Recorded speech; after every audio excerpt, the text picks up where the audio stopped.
fixed it for you. What the docket? Yep, I changed the A word. Would you? Oh, wait, what? Oh, tea ceremony? Because that's pretty much what it was. True, yeah, okay. Take out everything, I was like, oh wow. Always wanted a tea ceremony. Yeah, that's very true. That's actually funny you mention it like that. Okay, well, let's Instead of like Teardown, it's like you didn't really like just went in there and go like, I break everything. What if he just smashes the fucking thing like?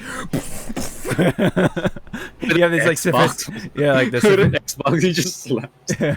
you see this like sophisticated like Japanese dude like all like, today we're gonna have a video with this PlayStation 5. You'll have a better understanding of what is inside the PlayStation 5, and he just takes a sledgehammer and just smashes the fuck out of it. All right, well anyway, let's just leave that. Let's hold on. Let's get it going then, I guess. But all right, well anyway, hello everyone. Welcome back to another episode of the Hypecast. This is episode 118 indeed, and yes, we are back with the webcams, of course. I changed the overlay or layout for a little bit.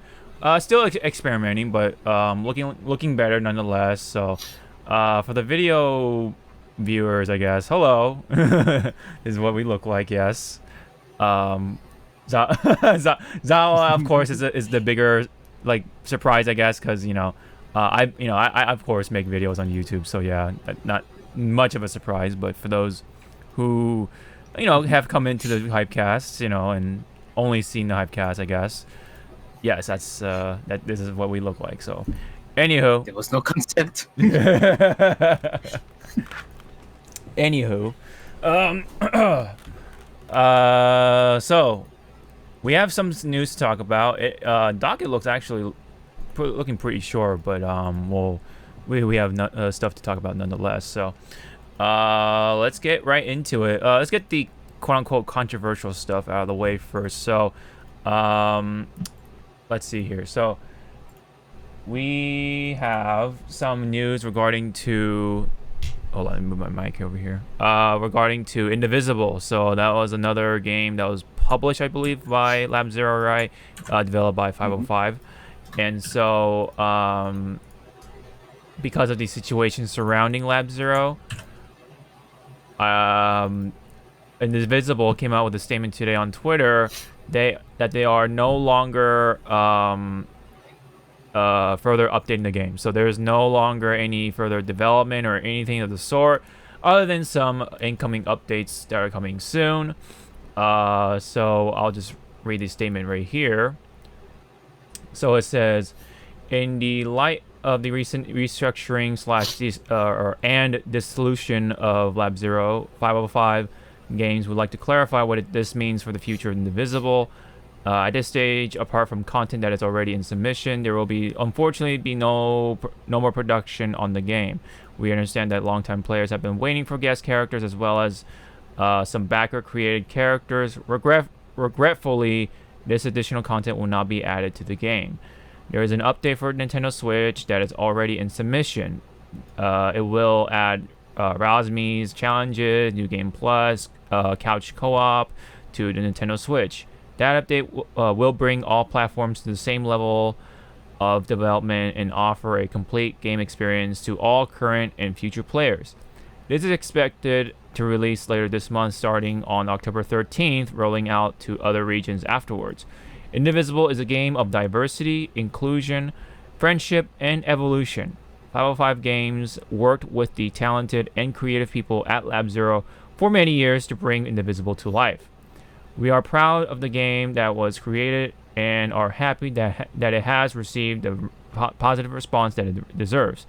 We are sorry that the journey has ended this way.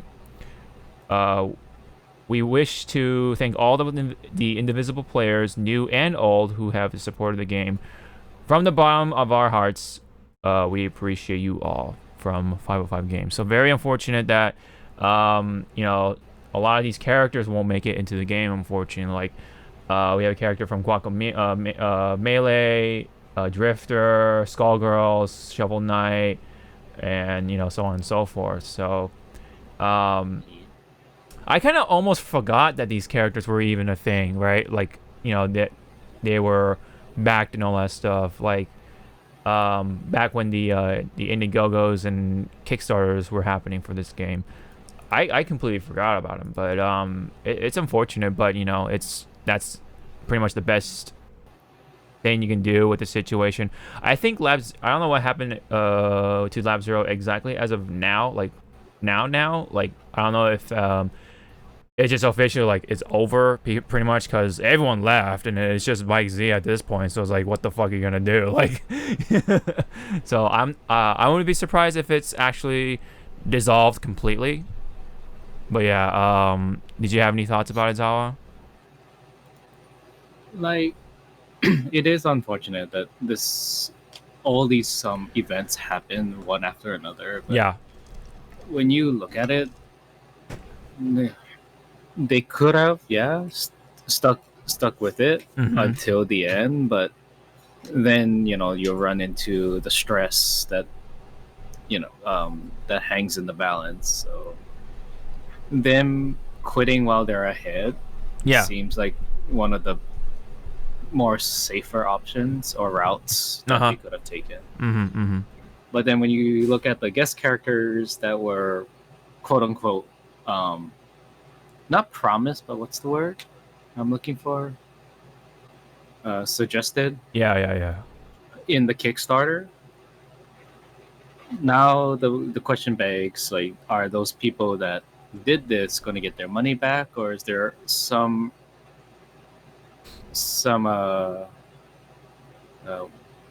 not thank you, but another outlet that the developers can give back to the community, Yeah, and I because of all of this. Right. There, some sort of compensation. Unless like Nintendo picks this up and go like, you know what, you guys are like halfway done. Maybe we can just help you finish this. That'd be nice. It would be nice, but I think that's unlikely due to like shooting. Shooting like, for the stars. Very much shooting for the stars. Like, they have their own thing going on with Nintendo, or no, Nintendo has their thing going on. Excuse me, and then pretty sure just 505 games are just gonna move on from it.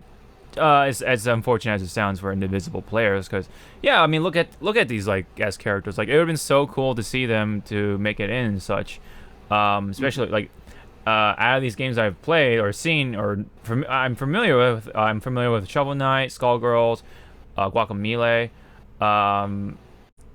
and a little familiar with Drifter, but I'm not sure about what does that say, like something time or whatever, and then Battle Chasers and such.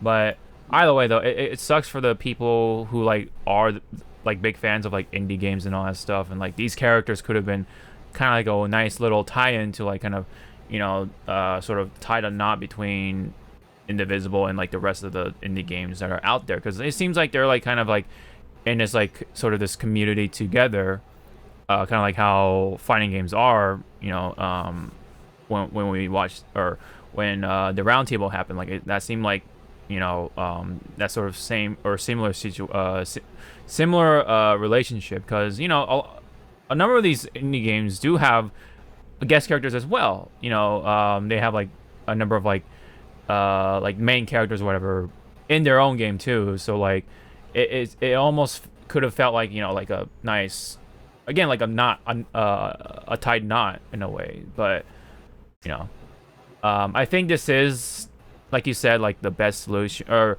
the safe solution, right? Because that just means more work and stress, and especially like with what Lab Zero has been going through, it's like that's like fucked up, and and it could have further sort of like, I don't know, it's kind of hard to put it to words, but it'll only like just not help the situation. It just adds to the, like more of the stress and just shitty sort of work environment that everyone else has been going through, and it's just they didn't want any of that. So that's why they just said no, unfortunately, to all that. And yeah, so that's where we're at right now with Indivisible. So did you have any more thoughts before we can move on?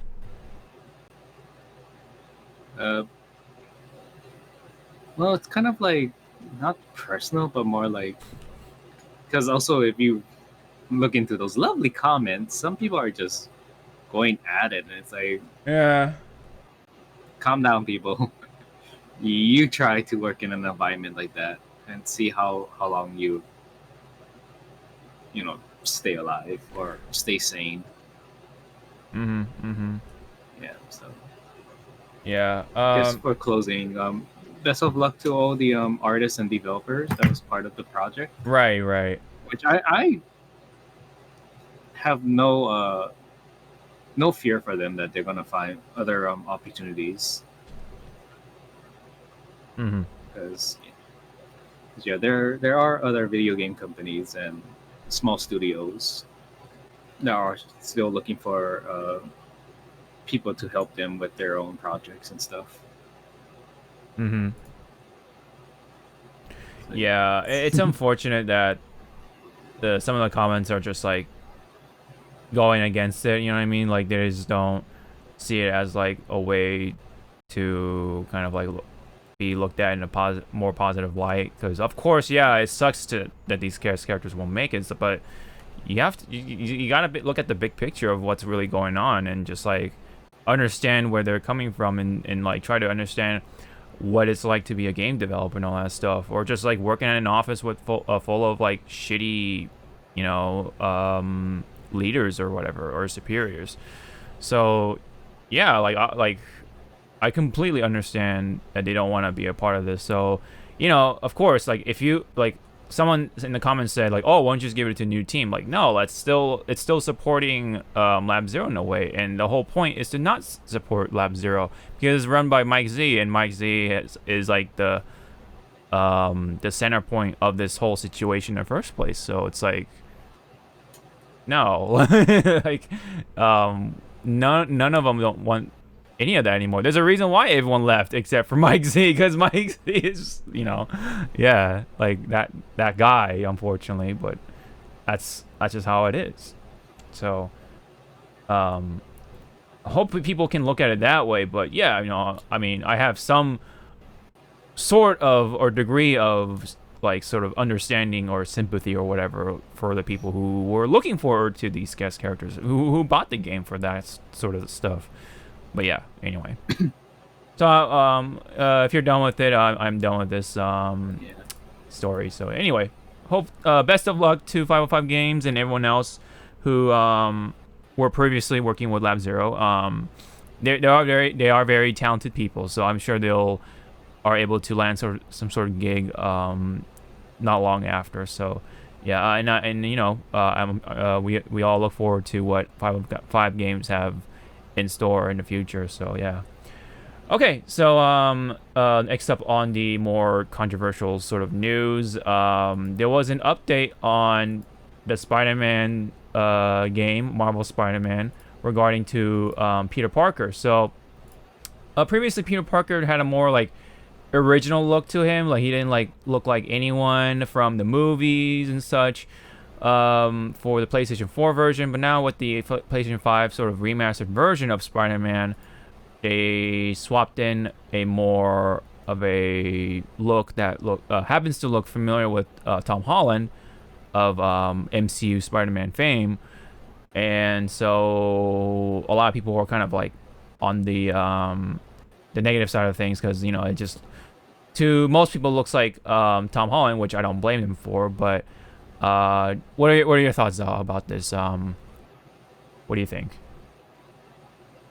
I mean, it looks smoother than the PS4. Don't get me wrong. But, right. Of course. But when you think about it, you only see Peter Parker's face in a few scenes, and what do you see in the rest of the game? Him in the Spidey suit. Yeah. So it's like that. True. Yeah. It's like again, like Like if you can just cut up like all the scenes with just Peter Parker in his face right now, I bet you it's gonna be less than what you will see with him with the Spidey suit. So it's like whatever. Yeah. It is like I'm on the side that goes like, oh, that's nice. Right. Yeah.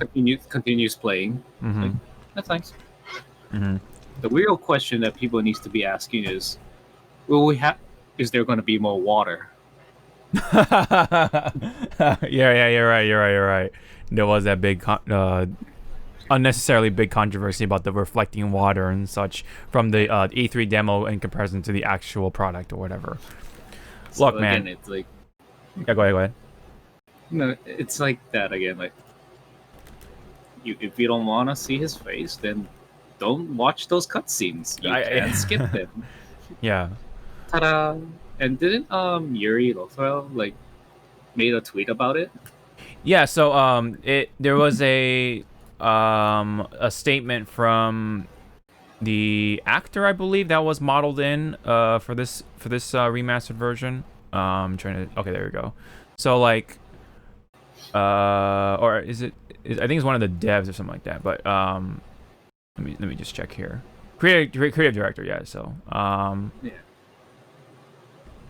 So let's see. I don't know if you have the statement on your end, but if you don't mind reading it for me or for us, excuse me. Oh wait, I can't read it. It's blurry. Well, if you can bring up the docket and then just bring it up on your own end, yeah. Which link is it in? So it's like right below is it the Jabali one? There's a indent right below it. It should be right here. I'm pointing it to it. Yeah. Oh, okay. Now I see. Okay. Sorry, everyone. I'm deaf. I cannot see. It's fine. Today's news about the new Peter Parker face model has surprised some of you, and we at Insomniac totally understand your reaction. Heck, it even took me a while to get used to Peter's new look. But as we discussed, the franchise's future and moving to the PS5 is quickly become apparent that delivering even more believable looking characters made finding a better facial match for actor Yuri Lothwell, who we all love as Peter Parker, a necessity. Okay, right there. If I can insert my thoughts, then why don't you use Yuri's face model? Good question. If you wanted to find a better facial match, I think maybe because maybe he's old. Yuri Lowenthal like doesn't want to appear, or just like the directors or whatever, the creative directors or the artistic side of things just want a different look or whatever, or Disney or whatever, whoever, the higher ups or whatever. Or it could be what was that term, like using someone's face for marketing reasons? I don't think they wanted to pay the extra. Yeah, I think so, or something like that. I think that's somewhere. Like the copy. I don't think it's copyright or something, but it's or like trademark or some shit, or something like that. Yeah, true. Something like that. Yeah. Something along those lines. Okay. Yeah. Continue part 2. We care as much about this character as your attachment to him, so please know we didn't make this decision change lightly, as we did throughout the development of Marvel Spider-Man. We'll continue to read your comments, listen, and always be looking for ways to improve every facet of the game. Facet, yeah. No, faucet. Faucet.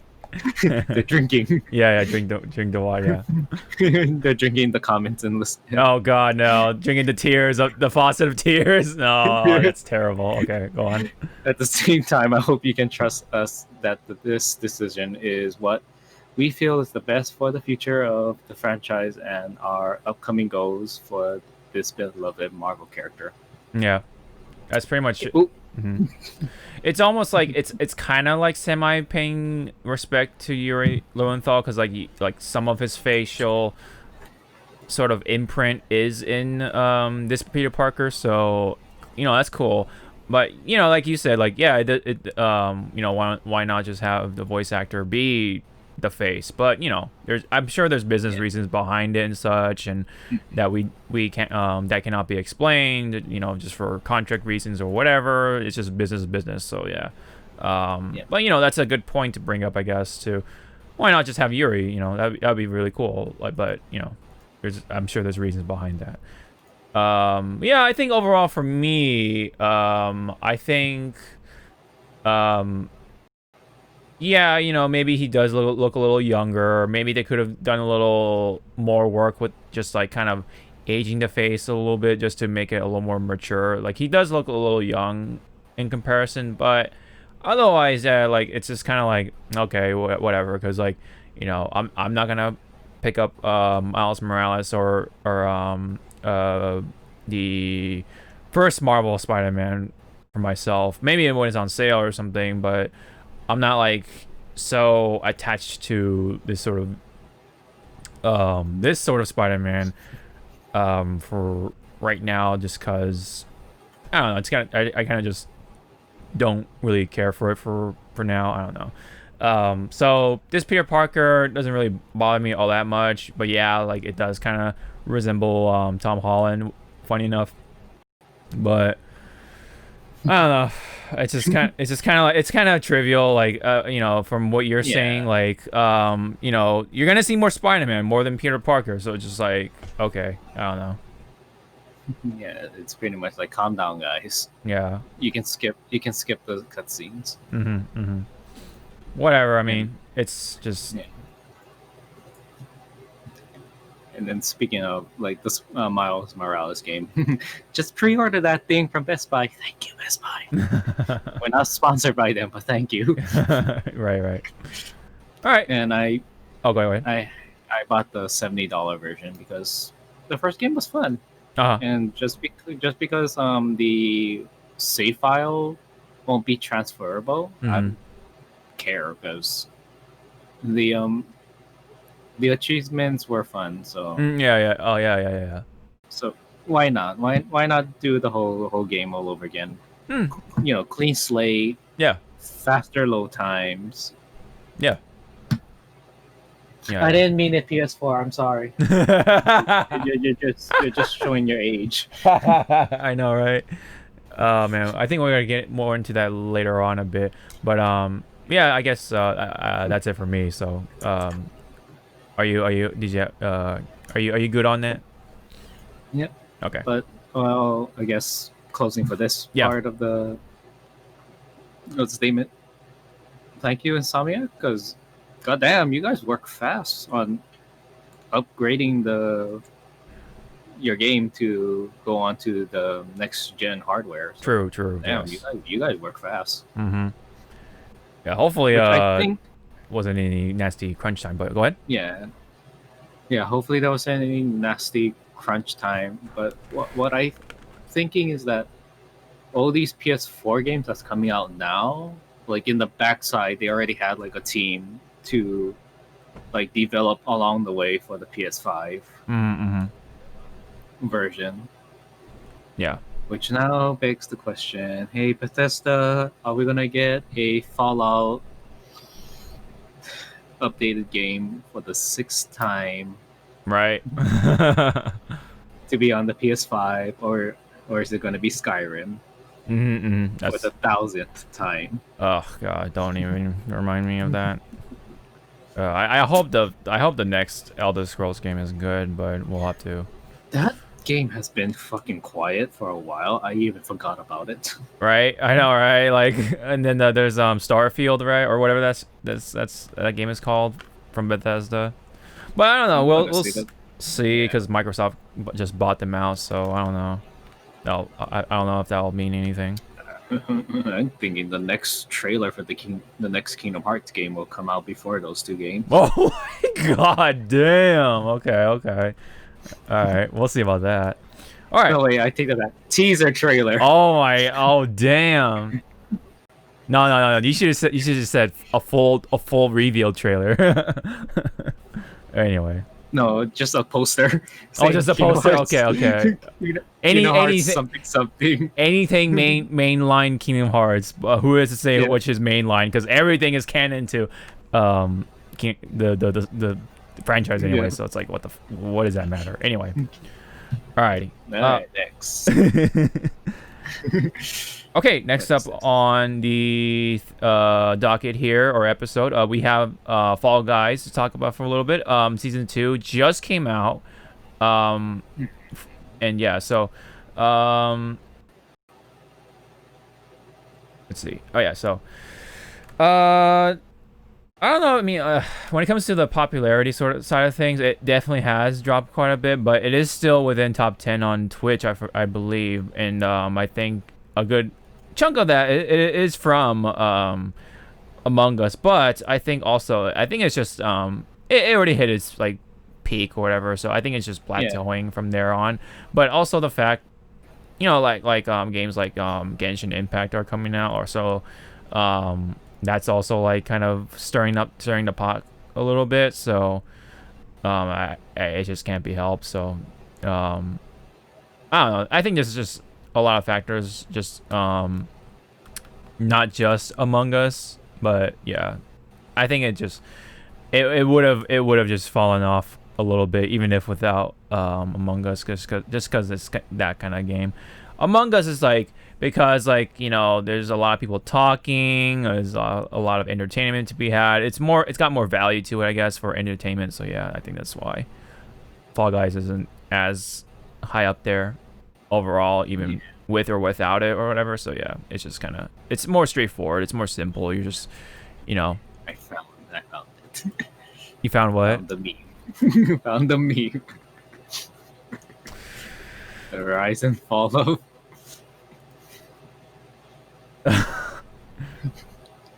let me see this. Oh my god. No, wait, hold on.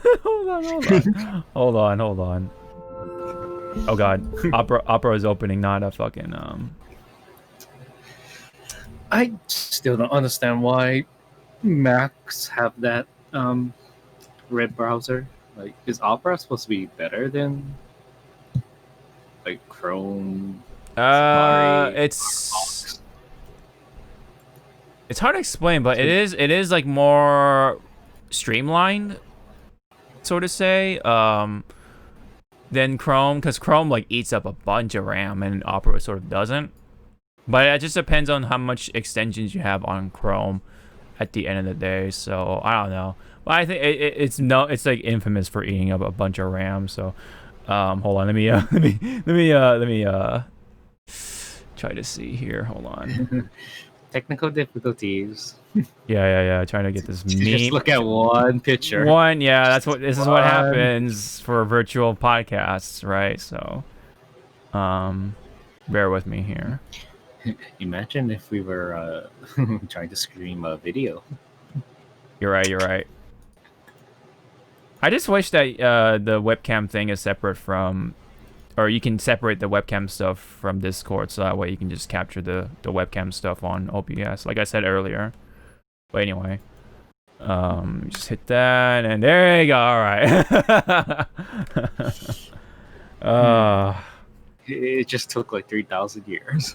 Yeah. It just took 2,000 years. But Fall Guys, yeah, it's kind of like, I mean, I kind of see it. Yeah, I don't entirely disagree with it, because Genshin Impact is like kind of being like the new hotness right now. Among Us is still kind of peeking out of the water, and then Fall Guys is just there.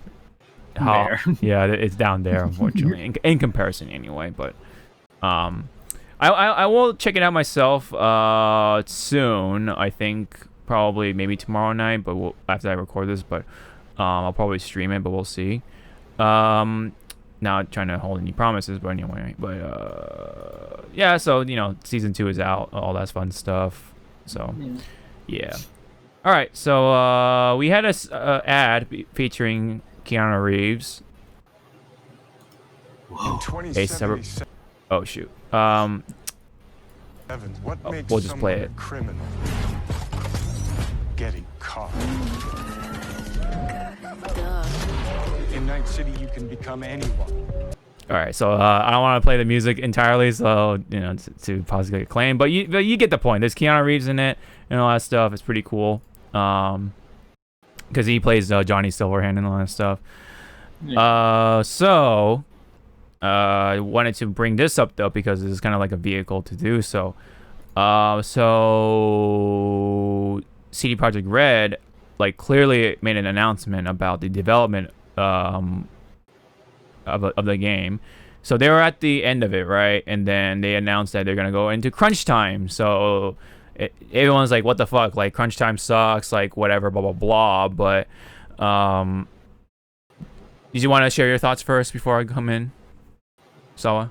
About the crunch time? Yeah. Like when they say crunch time, I hope it's not like overzealous of the crunch time. I hope it's just they're just using that word to just get people hyped up or anything. I mean, there's other words in the English dictionary that they could have used. So sure. Just I don't know. Crunch time has such a negative impact in the video game industry. They could have said like final push or something, but like I don't know. Yeah, or we're reaching the end of development. Yeah. I think so please bear with us or something like that. Instead of something like, "Oh, we're going crunch time. Hey guys," gonna make you bleed.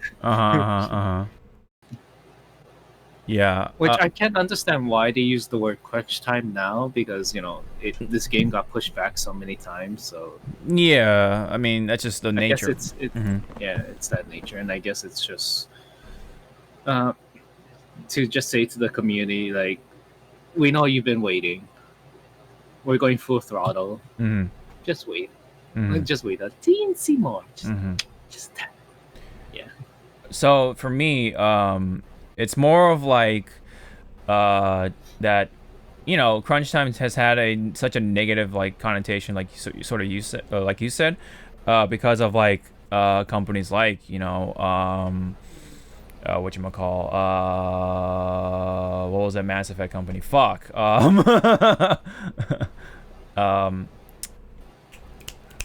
It's like right on the tip of my tongue. What the hell? I just lost it. They made Mass Effect. Good. Okay, I guess they're better forgotten now. I mean, those companies like that, and then like you had even NetherRealm Studios, kind of fell victim to sort of that sort of thing. Yeah. And then, God, it's bothering me now. I can't remember that fucking company to save my life. It's like you have the interwebs. I know. I just want to remember from my top of my head, right? But. Cannot. Not in this day and age. Not in this day and age, no. That's the unfortunate thing. But Mass Effect. BioWare. Alright, there you go. Bio-fucking-ware. There you go. BioWare. Ender right now should be like rolling in his on his futon right now. Yeah. Yeah, you're right. No. How could you forget? Yeah, I know. It's just rolling around. Yeah, so the same devs who made Mass Effect, and then they also made Anthem, as the recent one. Those are like some of the names that you kind of hear when it comes to crunch time, and crunch time in those instances have been really shitty. But just like everything else, there's always sort of this like I don't want to say good, but like a sort of just like.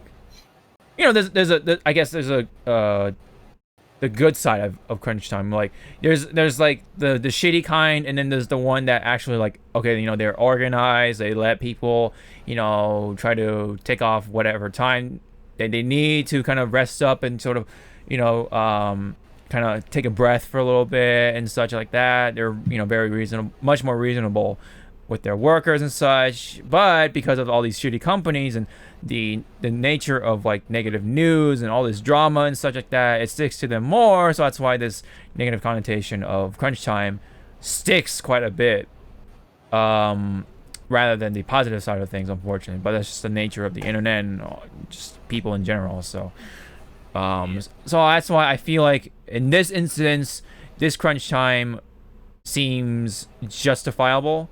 And it wasn't even for long either, because I think it was just only for a week. And in fact, they announced the game has gone gold, which is a term that they use for in the video game industry and other such companies or industries and such, that the game is done, pretty much. Like it's considered done, and then any whatever updates will come. That will come like as a day one patch or whatever it is. But for the majority of the game, it's done. So they announced it went gold, so that means we are getting it in November for sure. No more delays and all that stuff. So we're pretty much good to go for November. So yep. So I think I understand where people are coming from when it comes to crunch time, and they're just making all these memes and whatever and all these comments. Like, for example, like this guy right here, Cybercrunch 2077. Like, all right, whatever, you know, that's cute. But like that's just the nature of it. And you know,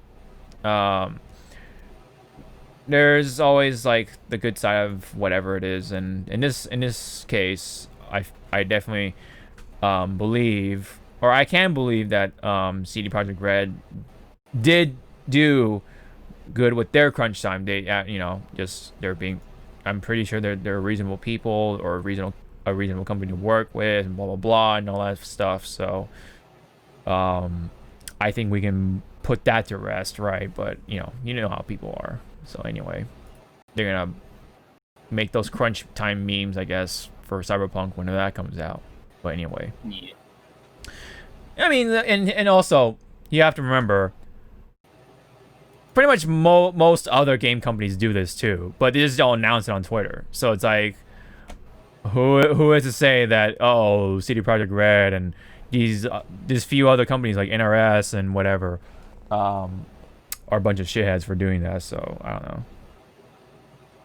Like, especially with like Nintendo and whatever, like, I don't know. You just never know.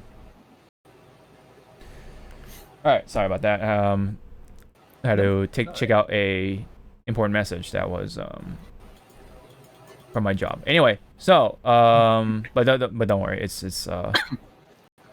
taken care of. So so that's it on that. I believe for Cyberpunk stuff, the crunch time and the ad, I guess, and all that stuff, and they gone gold, so we're good to go. Now let's go on to the more herp-a-derp side of things when it comes to video games, which is this little bit right here. Perfection. Yes, I'll play right here because I don't think it has. Okay. I know I've been saying this for like the past year. Yes. That I am gonna watch this with my friends. But since now it's moved to December, I'm gonna make it as an anniversary movie. So we'll see if I'm still in a relationship after watching this movie. But I have to give it to Wes Anderson. You know, the models for the monster at the moment looks really good. Yes, it does. Yes. And that they use the same roar from the game. So absolutely, like the authenticity of the monsters is there. Yeah. It's just that everyone's all bitching and whining about why is there military and blah blah blah. It's yeah. That's the part I did want to get to. Yeah, go ahead. Well, to me, it's like, oh, okay, this is weird. But then my Monster Hunter side is like blocking out the military, and I just see the monster. It's like, sir, don't you see that tank? Nope. Mm-hmm. But it's shooting at the Diablos. Nope, I don't see anything. Mm-hmm. I just see a beautiful monster roaring on screen. Don't bother me. Mm-hmm. But it's Mila Jovovich. I don't fucking care. Mm-hmm. There's a monster on my screen. Exactly. Definitely the monsters are going to be the big stars in this movie. But yeah, in this case, Black Diablos, from Monster Hunter, we've seen them in Worlds. So, or is it her, or is it him? It's a her. It's a her. Yeah. Okay. Yeah. That's it says it right there. She's found her prey. Okay. Yeah. That's it should have been a big hint. But anywho, so go on. Like, Well, it's just again like all these people like bitching about the movie. It's like it's kind of like on this almost on the same par as the Mulan live action. Don't watch it then. Right. Okay. Yeah. Yeah. Just don't fucking watch the movie. I mean, some of us wants to watch this for shits and giggles. I'm gonna watch it for shits and giggles. Yeah. I mean, it's a what? Yeah. It's a Wes Anderson movie. So like it's a like you can't expect these movies to like be. Yeah, you can't expect it to be like accurate. Yeah. Like it's gonna have its own differences and all that stuff. That's just what happens with movies and all that stuff. They want to tell their story, so it's like whatever. All right, whatever. That's like the quote unquote artistic side of things. But anyway, what I wanted to say on this part is that people didn't seem to like read the premise. So it's like, what the fuck? Like, they're just making judgment from this video alone. It seems like. Oh, why is there military in my movie or whatever? Like, did you not read it? Like, they're gonna show that the military can't work against these monsters, and then they're gonna pretty much like get transported to the Monster Hunter world sort of setting, and then they're gonna learn that if you want to hunt these monsters down, you have to use the monster itself. Like, so you have to wear the armor. You have to use our ways. Yeah, yeah. Like we have the means to kill these monsters or whatever, which is to use the monster parts and the great sword and all that stuff.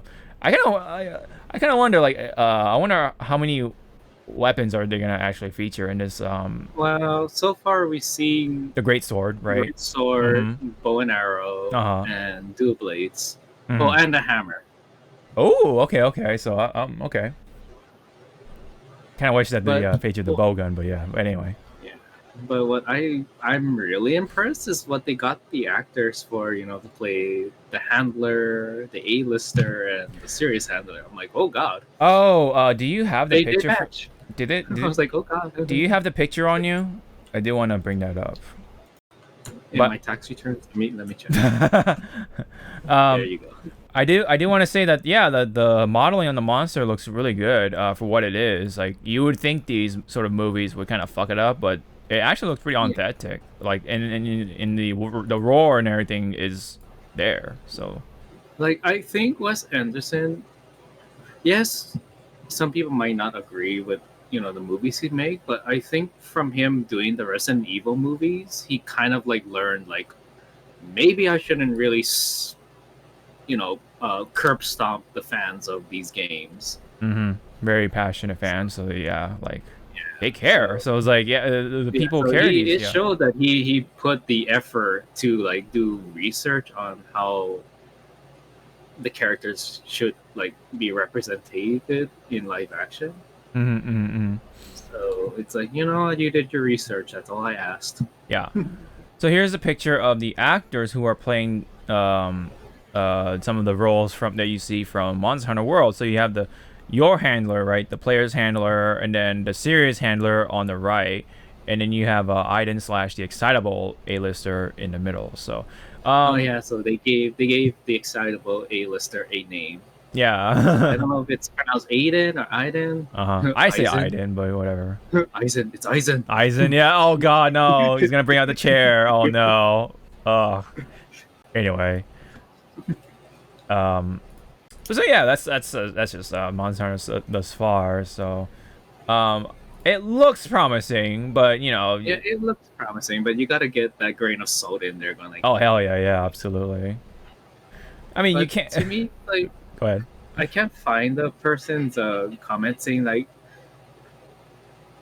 wow, these cosplayers look really good, and it's like, you're not wrong, because when we look back at Hollywood's like attempts of some of their like comic book or video game movies, all right, they could have asked cosplayers to do some of the costumes. Yeah. And one of them is X-Men Apocalypse. That suit that Apocalypse had was a fucking trash heap. I'm sorry. Like, a cosplayer could have done a better. I remember that time. Suit. Yeah. Like, when he came out, I was agreeing with everyone. It's like, wow, is this Ivan Ooze? You got an upgrade. Yeah. We're gonna see the Power Rangers jumping down, which in the comics I believe that the Power Rangers and Marvel kind of like fought against, or is that DC? I think it was Marvel, but whatever. Yeah. Whatever. I mean, anyway. But back on here, I did want to like comment on this screenshot here because that's like a lot of the screenshots that make fun people making fun of like the most, like which is like this actor right here, like pointing the gun and using the aiming eye to or closing his aiming eye rather than I don't know the other eye or whatever. Like it just looks weird. Maybe it was like at the spur of the moment that where the shot is that it's supposed to be like both his eyes closing, but they just probably I don't know because it looked like he was gonna like yeah maybe like he was gonna aim but then something happened so he flinched or something but I made a comment right here. It says that's a weird looking bow gun. Which a lot of people are theorizing that's how we are getting the bow guns introduced into this movie. They reverse engineer the Gatling gun. So I'm like, yeah, fucking countries do that for every new piece of technology. They reverse engineer it. To understand it and how to develop it themselves to fit their needs or whatever. So yeah. So yeah, it could be a nice way to tie in the bow guns into this movie, but yeah, but I think overall we can say that it looks good, but you gotta not give it the whole bag of salt. Instead, just take a little grain of salt, for these movies. You gotta you just turn off your brain, have fun, and eat some popcorn or whatever. So yeah. It's that I can tell you that this production looks much far better than the fucking Chun-Li movie. Oh yeah, for sure. So, again, like for those that say, "Oh, I'm not gonna watch it," good. I don't care. Yep. I'm gonna watch it. And I might be single after next year. I mean, let's hope not, but we'll see about that. I mean, you never know. If you check my Twitter and you see like a long post of like sadness, I've had a similar thing sort of with Last Airbender, so that maybe this could have happened. I don't know, man. We'll see. Well, with Last Airbender, it was with M. Night Shyamalan Ding Dong, who fucking doesn't know shit. Yeah, sadly, but anyway. I think we can move on from there. So, all right. So now we can move on to something a lot more promising. Seems like so. We have another thing coming for Godzilla. So not only we have Godzilla versus King Kong, or excuse me, Godzilla versus Kong coming for next year. We have a Godzilla anime coming along with that. So pretty cool. We saw a little teaser poster, but also we've seen like a bit of a sneak peek with their art. Let me better bring that up. There we go. So this is like what the cast will possibly look like. So this is like some of the character designs so far, concept art, whatever. What does that remind you of? Any reminders that come to mind, or not so much?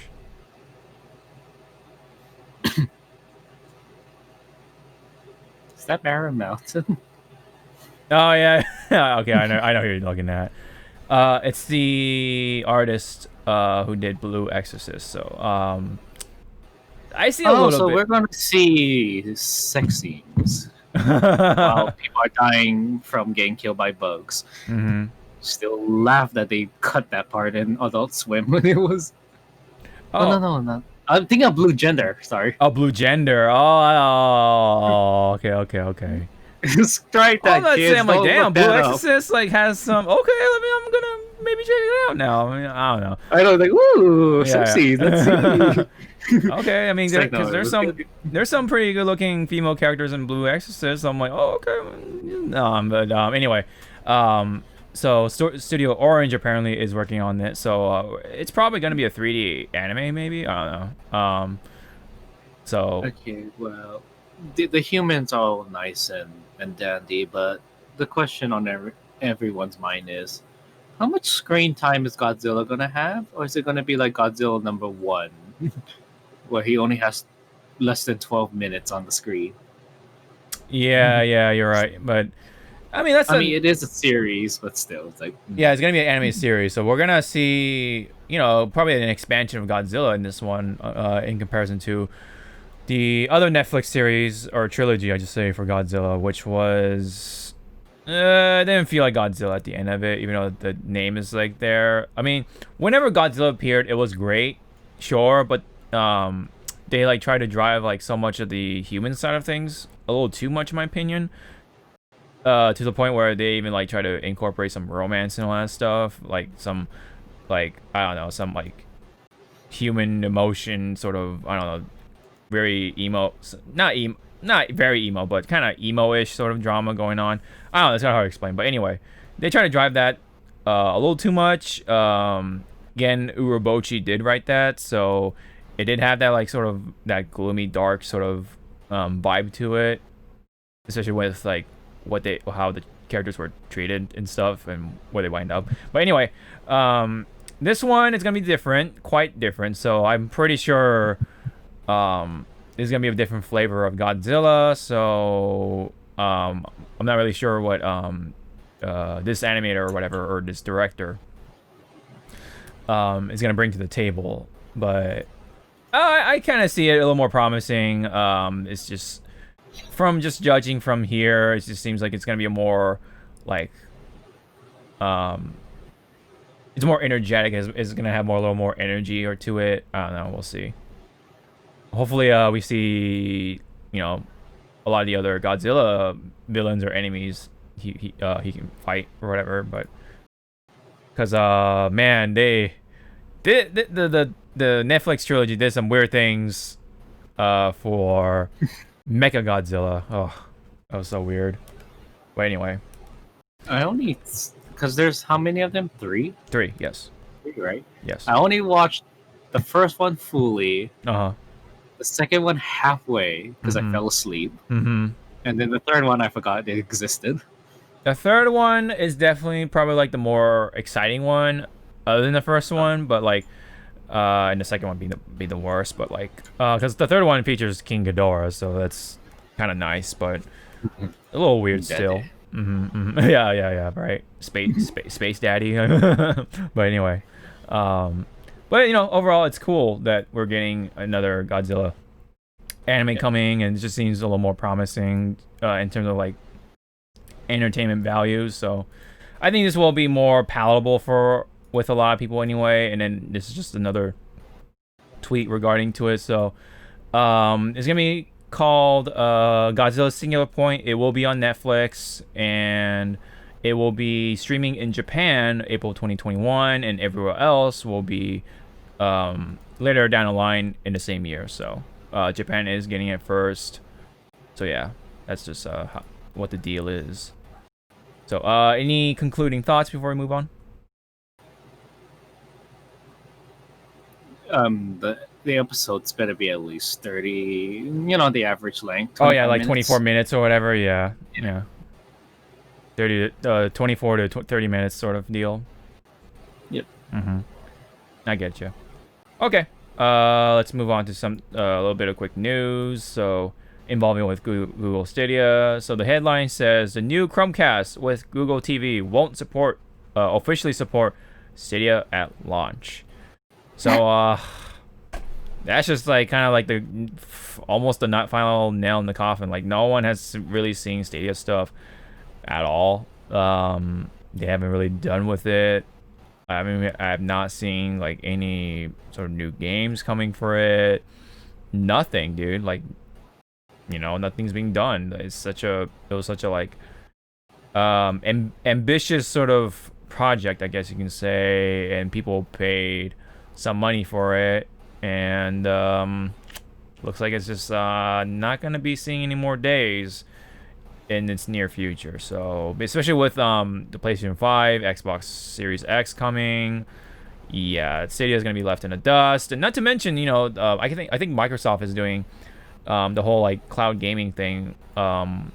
it just seems more promising anyway. And then also the Amazon has its own thing coming, so who knows of how those will turn out. But I feel like because Microsoft has the more like better sort of gaming background, they're gonna naturally gravitate towards that. It's like, oh yeah, it's Microsoft Xbox, like you know they have that thing going on.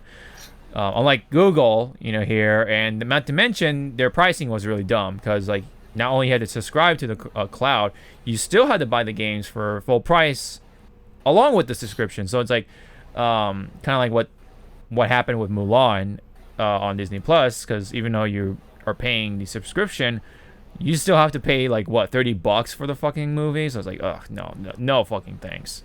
Absolutely not. Did you have a quick thought or any comments about Google Stadia at this point? Why? Why did you do it? Yeah, exactly. Yeah. That's it. Yep. That's pretty much it. Da. Yeah.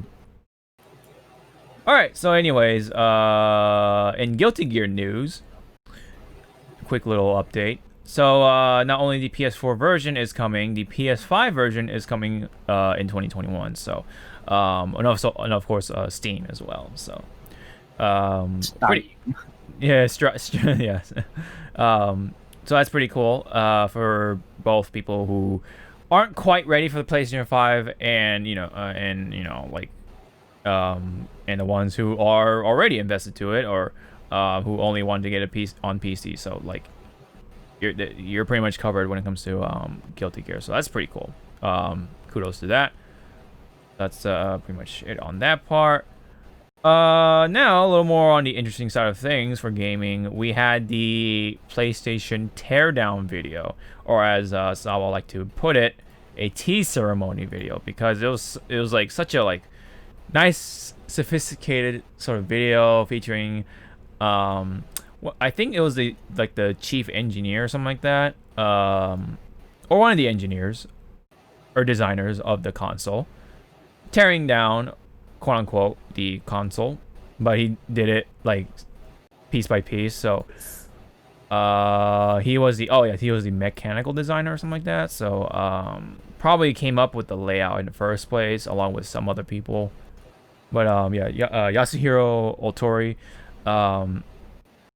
was representing the this video. So not gonna go through the whole thing, but one of the nice little features that was shown off was the stand. So like the stand, you can put it on for vertical standing, but also on its horizontal side as well. But I think you can use a little tool that comes with to like unscrew it, and also you can put the screw into this little hole right here, and you can like even store it. So that's kind of nice. And nice little feature that's like really convenient. So you can so you can twist it, you can close it, you can store the screw, you can pull it, you can bop it, you bop it, twist it, spin it. Yeah. You get the point. Punch it, wank it. Remember? Oh. Now, remember what you said about the gap thing? I don't know. Yeah, like it seems. Yeah. So now it makes sense. Yeah.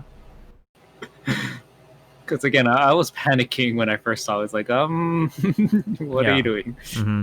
So there's a stand right here, and I think like I've said it before, but all the weight is over here on this side right here. I don't know if you can see my mouse, but yeah, like on the left side of the video. This side. Mm-hmm. That's probably where all the weight is, so it's not gonna just fall over that easily. Unless you put shit on top of the PlayStation 5, then yeah, you're gonna be asking for it. But that's. But I'm gonna be safe on this ride and just make it stand up vertical. Yeah. Yeah, but I'm gonna make it vertical too. I actually never had any other console other than the Wii U stand up. I mean, I've had it both ways. Like it depends on where it is. So if it's like in my room, it'll be standing up. But if it's like in my living room, it'll be horizontal. But in this case, though, I think I'm gonna be definitely rocking it vertically for the PlayStation 5. Yeah, I think I'm gonna do it vertically also because the fans are up on the top, so you kind of want it to go like that. Make some better air circulation as well. Yeah. And then also, I love how how he pointed out we have 2 dust catcher compartments. You suck it. Yeah, you're right. And I'm like, oh my god, thank you. You can like just take off the plate and then just vacuum out the little dust catchers and such. That's caught in there. That's kind of cool, yeah. It's like it took you how many generations? I know, right? Figure that out? 2. Man, it's cleaning out the PC is gonna be a kind of a pain in the butt, but yeah, I gotta do it at some point. I'm probably gonna do it at the end of the year, but we'll see about that. So how do you clean out your PC? Is it just like you just get a can of like those like air and then just spray it out or whatever with the air? Okay. Yeah. Well, I bring it outside because yeah, of course. And I lay it on its side first to take off the cover and then put it back up. Then I shoot out. But when it comes to the fans, I shoot as much as I can.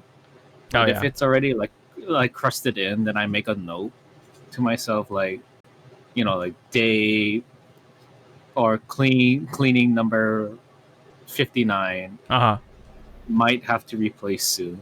Oh yeah. That's actually really smart. That's a nice way to kind of keep data. Yeah, you keep a record like of stuff. Yeah, it's like as if you're working at a job. Yeah, like. Because right now I'm my friend and I are already like placing notes like what parts I can like fix or replace, or is it gonna be a full overhaul? So we're like riding on the fact that if I have to replace just some of the parts, it's gonna be at least 1,500. But if I do a full overhaul, it's gonna be the same price, but a much more better air circulated case and more hardware room for it to be improved. So I'm gonna go to that route. It would have been this year that I would have made my new rig or upgrade, but I'm gonna push it back for next year. Yeah. My dog is barking in the background. Turf war.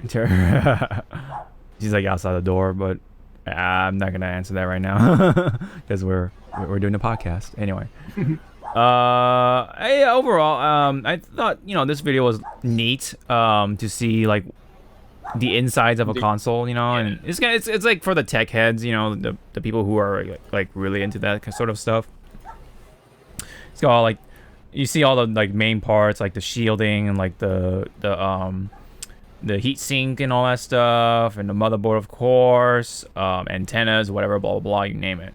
So, I mean, it's because I gave this video to my friend who does build my rig, and I told him this is how I look at you when you're building PCs. And he's like, I'm not that sophisticated. It's like, oh no, not in this mind. I'm the idiot just sitting there going, oh. Clap, clap, clap. You have to give it to him for like being able to put so much of that into like that little space relatively. So like, right? Yeah. And like coming up with ways to like efficiently cool down the console as well with that smaller body than your typical PC. Because like, yeah, if you like compare it to your PC, it's like it's gonna be quite the difference. So. And then it's more funny, like, okay, the PS5 is fucking huge, right? But when you look inside, it's like, wow, that's a lot of like airflow. Then when you compare it to the new Xbox coming out, everything is so compact in there. It's like, how are you breathing? Yeah, that's definitely a good question. But again, I don't want to spark console wars. It's just that. No, of course. How are you breathing? I know, right? Oh yeah, there's the heat sink right there.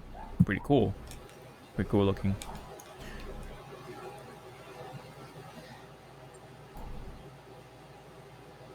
Which again, it looks like, yeah, it's gonna, like, I'm biting the bullet for some of my friends of getting Gen 1. Mm-hmm. Because we all know with, new consoles, Gen 1 is not really the one that you hang about. Yeah, yeah. But all of my systems has been Gen 1. So, bleh. Yeah, yeah. And yeah, so there's the layout or just a teardown of the entire thing. So that's just what it looks like with all the main parts and everything. There's all the screws right there. Some of the paneling. There's the shielding and then fan, of course. And there's the motherboard. Power supply right here. More paneling. The face plates, which come off pretty easily, apparently. So, there's a hard disk, or no, the CD drive or whatever, the Blu-ray drive, heatsink over there, and all that stuff. So yeah, pretty interesting overall. Pretty fascinating, I must say, if I say so myself. Yeah. And when you think about it, Yeah. the only biggest thing out of that whole thing is the heat sink, the cooling stuff. Yeah. Meanwhile, we do have another thing to talk about for PlayStation 5. So there were some questions being answered, including the backwards compatibility. So let's see. So I guess I'll read the first one right here. So it says, what console generation games are supported for PlayStation 5's backwards compatibility feature? And to sum it up, it says that we are pleased that more than 99% of PS4 games will be playable on PlayStation 5 day one. This includes PS4 generation, critically acclaimed PlayStation exclusives like Last of Us Part 2, Ghost of Tsushima, blockbuster hits from our third-party partners and all that stuff. So, you had a comment earlier. Did you want to bring it back here, or what was the comment? about the number? Like you were questioning about the number. Oh yeah, so saying 99% of PS4 games will be playable is kind of like an overstretch, but yeah. What do I know? Because now to me is like, what is that 1%? Yeah. One of my favorite games better not be in that 1%. I know, right? Like what about the obscure, like niche anime games? You know what I mean? But then again, you have the Sony censorship policies that have been pushed as of late, unfortunately. So that's probably going to be the part of the 1%, maybe. I don't know. And then I just thought of this question now. Like, okay, we get the backwards compatibility and stuff with PS4 games. Is the PS5 region lock? I don't think so at this point. I think that's something we don't need to know at this point, because like it should be able to play everything, ideally. So I feel like it should just be region free from the get go. It should be. Yeah. But yes, I mean they haven't mentioned it. You're right, but I think at this point we should be good on the whole region locking thing. But yeah. Like this. And this whole blog post kind of like answered like for us that still has like this version of Monster Hunter Iceborne, can I just pop it in and then it's gonna do an update, and then lo and behold, I get to play it on my PC. Hi. There, cat. Yeah, the second one that you didn't see. Oh. Sorry, we just got our second mascot.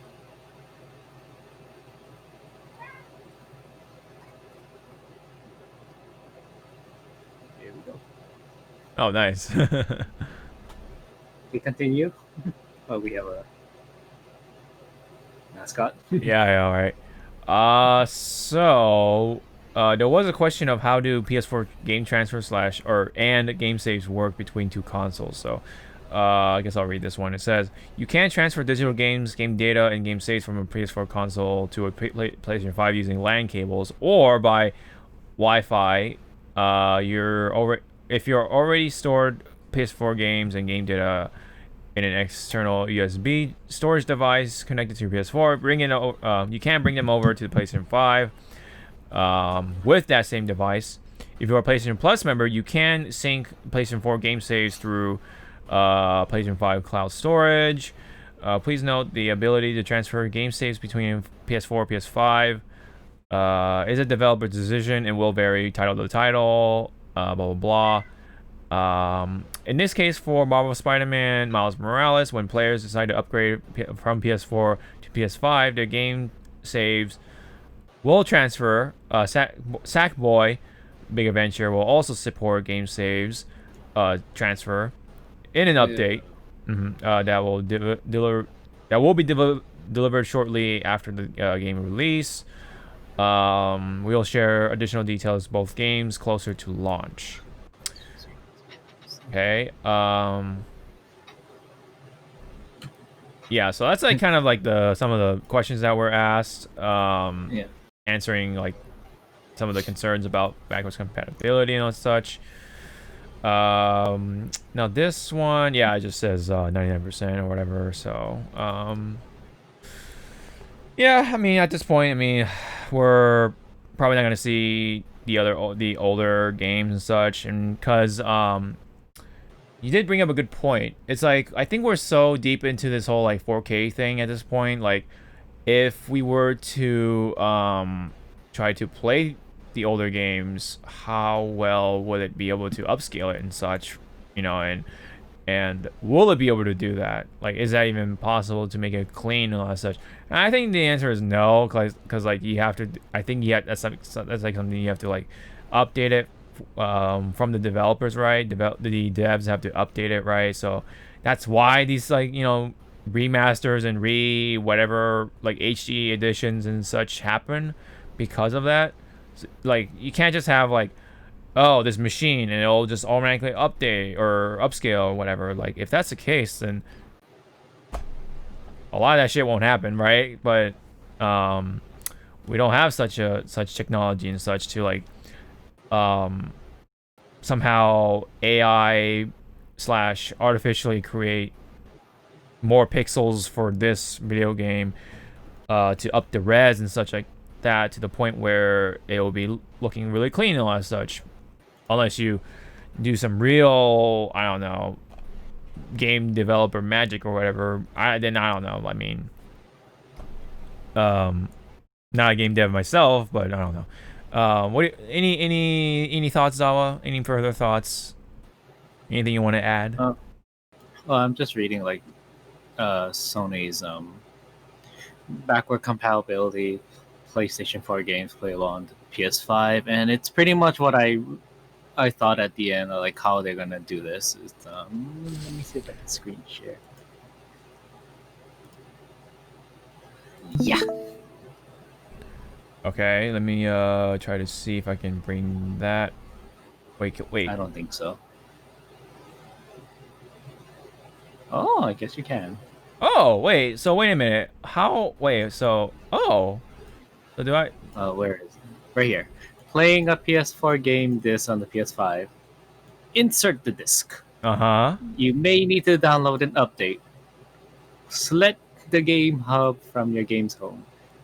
You need to keep the disc inserted.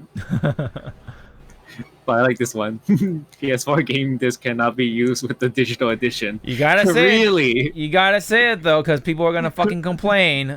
But anyway, go ahead. But yeah, like this one, kind of like, oh wow, it's pretty much what I said. That if you're gonna play here, if you're gonna play this, is there gonna be an update that you have to do before you play it on the PS5? Lo and behold. Yeah, lo and behold. Well, I like how I say if you're playing this and it's not showing. I was holding up a Monster Hunter Iceborne disc. Oh yeah. Sorry. Stop the streaming.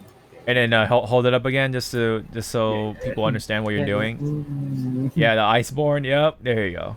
Yeah, and then you do this. Oh, he wants the code.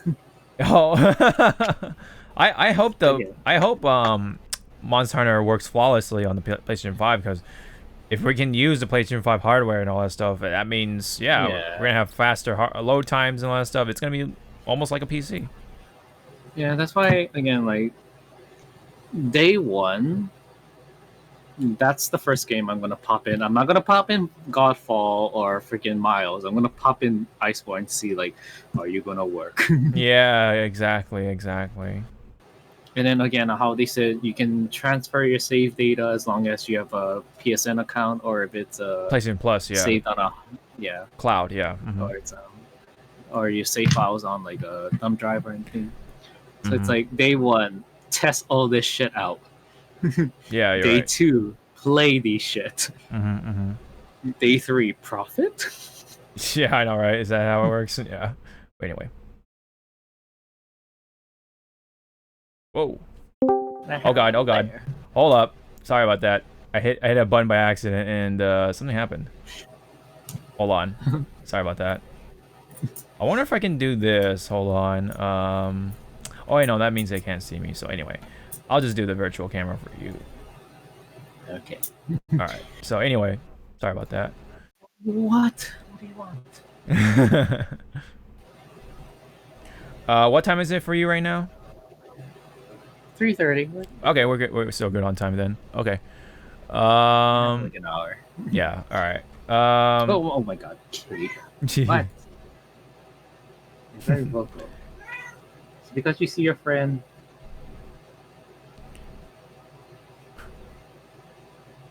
Anyway. All right, let's go move on to some other news. This one, well, which one is this? I forgot to label this one. Oh yeah, so speaking of consoles, there has been some sort of rumors and teases and all that stuff. So we can see with that a possibility, because they had the Game Gear Micro, a possibility of a mini Dreamcast, or Dreamcast Mini rather. I don't know. There's a bunch of other, or there's some small little quotes to sort of see, but I think the last one could speak for itself, right? It says, I think for the next one we may go with a concept close to the Mega Drive Mini. If I have to say some names, it could be an SG 1000 Mini or Dreamcast Mini. So he's just kind of like playing around with the idea of it.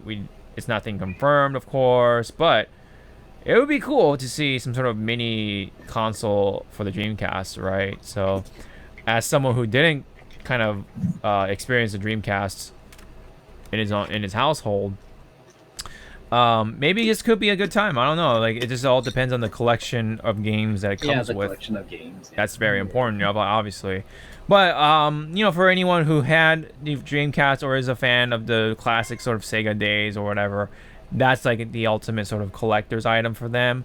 But for me, yeah, it would have to be depending on the games. What was your sort of, or what are your feelings about the Dreamcast? Like, have you had one in your house, or did you play at someone else's house, or what is it? What was your experience? It was on my the most game time I had with the Dreamcast was at a friend's house where we mostly played House of the Dead, Marvel 2, DOA, and another game I forget. Yeah. So it during my time playing it was just like unlimited library. Yeah. Because in my household we had original PlayStation 2, the Super Nintendo, and then from there jump to the N64, GameCube, the Wii, the Wii U, the Switch, and then PS2, PS3, PS4, and now the PS5. Yeah, for me, yeah. For me, it was I had the N64, in the house first, and then moved on to, and this is the first game or first console that I own technically because I bought it with my own money, was the GameCube, right? And then later on was the Wii, and then I got that for Christmas. Wii U, and then which was a train wreck. unfortunately, yeah, but and you had the Switch for Nintendo stuff, and then when it comes to PlayStation, my first one was the PlayStation 3, and then 4, and then yeah, now 5 is my upcoming one. And I'm gonna throw this in here. I forgot to do that, but like I pretty much have the PlayStation 5 secured when it comes to money. Like I have enough money for it in my savings, so I can pay it off right away, day one, like that. So I just get out of the way and don't deal with that. Now when it comes to the games, that's a different story and all that. And I actually went ahead and pre-ordered an extra controller for the PlayStation 5. So I have 2 controllers and the console itself come in for sure. I don't know what game to buy for it per se, but I'm pretty much gonna do what you're doing with Monster Hunter. Like I just want to see what happens to it, like if it'll like carry over the game saves and all that stuff like really easily. Yep. So I pop it in. Pop it in, yeah. I would like to give that a try. I don't have the disc, but I do have the what do you call it, the digital version. I do have an Ethernet cable to just plug it in directly, so I'll just do it that way. But yeah, but point being, I have the money for it now, so yay. Anyway, what about you? How are you? Oh yeah, you already, did you already pay in full already, or are you gonna like? Yes. Okay. Because Best Buy, how they do it. Okay, here's my money. Thank you. It's like, right. Oh, there's no waiting period? Nope. No, they just take your money right away, dude. That's how Best Buy works. When it comes to Amazon, like they do a little better about that. Like when it actually ships or whatever, then they'll charge you. But when it comes to Best Buy, it's like, nope, we're taking that shit right away, son. Like it's like mine, my money now. But then, because also like, so majority of this year has been crazy. So Best Buy took my money straight away for reserving stuff. Then I went on to Capcom's main store to reserve another game, and in that email letter, which if I can find it. Oops. Capcom. Okay, here we go. Thank you for the purchase. Thank you for your purchase from Capcom official web store. Please find your pre-order details below. Please also note that we have not charged you yet. You'll be notified by email before we debit your account, which will occur a few days before the delivery of your pre-order. Wow. Best regards, the Capcom official web store team. Wow, good on them. Yeah, for Capcom or for doing that. Yeah, the official Capcom store. Yeah, the official Capcom store. Yeah, kudos to them. Because again, this pre-order is 123. Yeah, you're talking about the Monster Hunter Rise, right? Yep. Yeah. Oof. Yeah. Ready for that.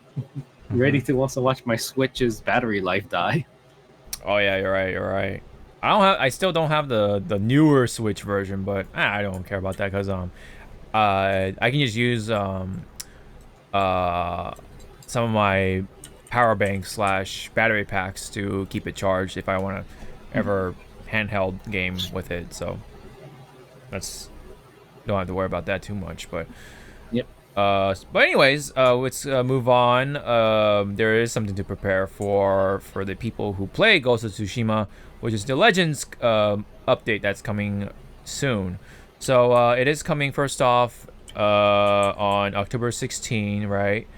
From yours truly, a Sucker Punch for free. So good on them. And not only that, there's an update to come go along with that. So some of the features that they've shown was New Game Plus, some like graphical updates or something like that, or like some things to clean up the glitches or something like that. I don't know. There's also a new merchant, new achievements / trophies to try to hunt for, armor loadouts. That's a nice little feature. Playtime indicator. That's kind of nice. New options for photo mode and more. So I guess I'll just play this trailer right here. What? Oh yeah, because it's pretty violent. So I guess I'll just. Oh man, I can't type in yes. Oh come on, bro. Bro. Anyway. Oh, okay, anyway. I'll just play it from here, but yeah, it just basically shows off the loadouts, right? That's actually really cool. You can do that on the fly, so that way you don't have to like just like swapping all this shit and like, you know. And they even have like new sort of I forgot what you call them, but like they're accessories. They give you like more abilities and such, like cool abilities. For example, like if you do this one certain move, you have a chance of summoning a lightning strike on someone, which is like actually really sick. They haven't shown it off, but you know, that's like some hints right there. You get a new horse, new merchant, like I said, new colors and such. Oh man, this looks really sick. A lot of new things coming, man. That's like really sick. Yeah, new charms. There you go, new charms. Oh my god, that's really loud. But new stuff. Point being, let me just rewind that a little bit. Yeah, you get like a bunch of shit, and then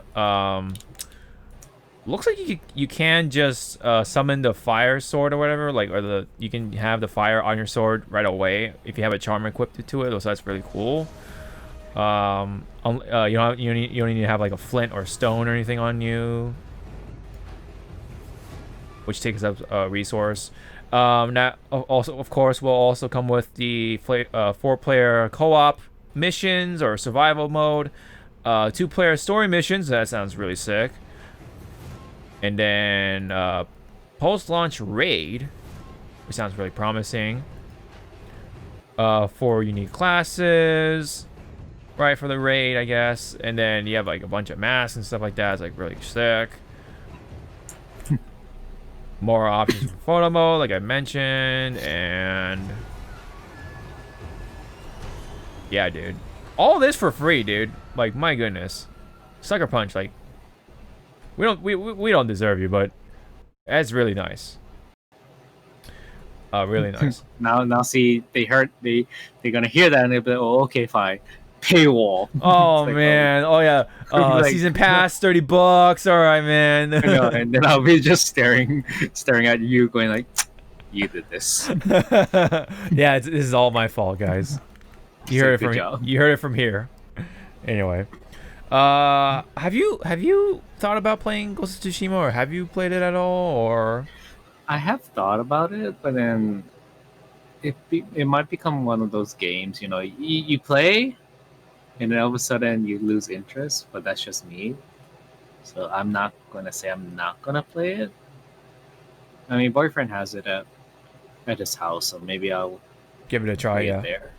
Yeah, it's really fun. It's actually really sick, especially with the story. But the gameplay itself is like just really fun. And I'm glad they're adding a new game plus, because I kind of want to play more, but like right now I can't really like, you know, replay the outposts or whatever, or the base, and just, you know, slice up enemies that way. You can only like encounter people like in the wild or whatever, and that doesn't really like add much to it, you know. So New Game Plus will definitely help with that, if once I come around back to it. But the fact that it'll have new co-op missions for it, that'll definitely, you know, have me, and then probably have possibly one of my buddies to you know, play it with me and such. That'll be really sick. So yeah, that'd be a nice way to get back into Ghost of Tsushima. And then like just a 4-player co-op, like, yeah, that'd be really cool to do that for the survival thing and all that. So but yeah, again, this is all for free. Like, man, we're getting all this stuff for Ghost of Tsushima from Sucker Punch, and it's awesome. Meanwhile, more on updates for a game. There is some updates coming for Genshin Impact. So apparently, the studio MiHoYo is developing the next region or area in the world, which is Inazuma, which is the Japanese themed land or region for the world. Because so far there's only one for like Western type of stuff, which is Monostant, and of course the Chinese side of things. I forget the name, is like Linye or something like that. Linye. So of course, this is a Chinese developed game, so naturally they'll have like the Western side and the Chinese side of it, but they'll have the Japanese region coming for this game eventually. So also they are working on the Switch version, polishing it up and all that stuff, so that's pretty nice. So yeah, we're getting more stuff. And this is a free-to-play game, so if you want to play what feels like a full freaking game, Genshin Impact is definitely a good one in my opinion. I think this is in fact probably the best free-to-play game that has ever come out in my opinion. I don't know. I mean, I haven't played that much free-to-play games, especially the ones that have gotcha, right? I mean, just like if you count, like if you really want to count those, so like yeah, I've played FGO or Fate Grand Order and then Epic 7 and Azure Lane and all that stuff, but like this one definitely feels, yeah, it does take a lot from Breath of the Wild, but it has its own stuff going on, and it's just really satisfying. It's really simple and just like kind of fun to collect stuff and explore, and it's free and it looks great too for a free-to-play game. It's cell shaded, it's got that nice look to it, and on your PC it runs at 60 really smooth. Loading is pretty good. Really optimized again for a free-to-play game. So yeah. Have you thought about this one? Like, should I give this one a try or not really? No, because then my wallet is just gonna be declared deceased. That is true. It does have some gotcha elements in there. Like you can summon more heroes or whatever by using like gems to summon more heroes, and then you can put more money in just to get more stuff and all that stuff. But I don't know. I mean, for me so far, I've put $20 in there, so I put the because like they have like a deal right now on gems, and then for $5, if you put $5 down for every month, you get every day you get a little bit of like gems here and there every day, and like that's a way to kind of like play without like spending too much money on it, and if you wait patiently, you get a good amount of gems. So yeah, that's kind of how I do it for a number of gotcha games. I wish they did that for Fate Go. Like I would put down like what $5 down just to get this amount of Saint Courts for 1 month or whatever, like throughout time. Of course, it's not gonna happen all at once. It's day by day or whatever for 1 month, and that's how it's done. But not in Fate Go for some reason. But anyway, I mean, I guess you can put down some money on your own accord every month, but it's better to have something like this to make it a better deal. Anyway, that's my opinion on that. But anyway, so far though, I'm having fun with it for a free-to-play game.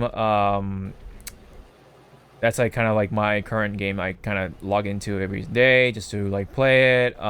You can play it on your mobile device too, like phones and tablets and such. You gotta be careful though, because it is kind of demanding, and because it's a big world and such. But if you can find a way to like go to your settings and such and put it on like medium or something like that, then it will run fine, I guess. But getting there can be annoying, because like sometimes like your character happens to be this part of the region where it's a little more demanding. So if you start on your tablet, then it'll possibly crash. Like, oh, well, fuck, I can't even get to my settings menu quick enough before it crashes. But once you get there, yeah, change your settings and all that fun stuff, and yeah. So yeah, that's all I got for that. There's more stuff coming for it. That's awesome. There's more content for it, especially the Japanese side of things. So I have that bias for it, so that's really cool. More characters are coming and all that stuff, more updates and whatever, such and such. And we are even getting a new region, so that's cool. It's the Japanese side of things.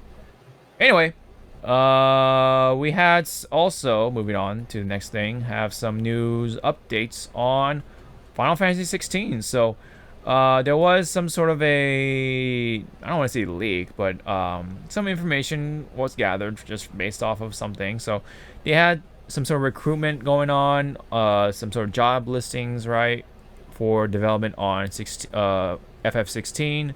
And according to this, it seems like the basic development and scenario production are already complete. So I guess it looks like it's on course. So we may see this game a little sooner than your typical Square Enix AAA title.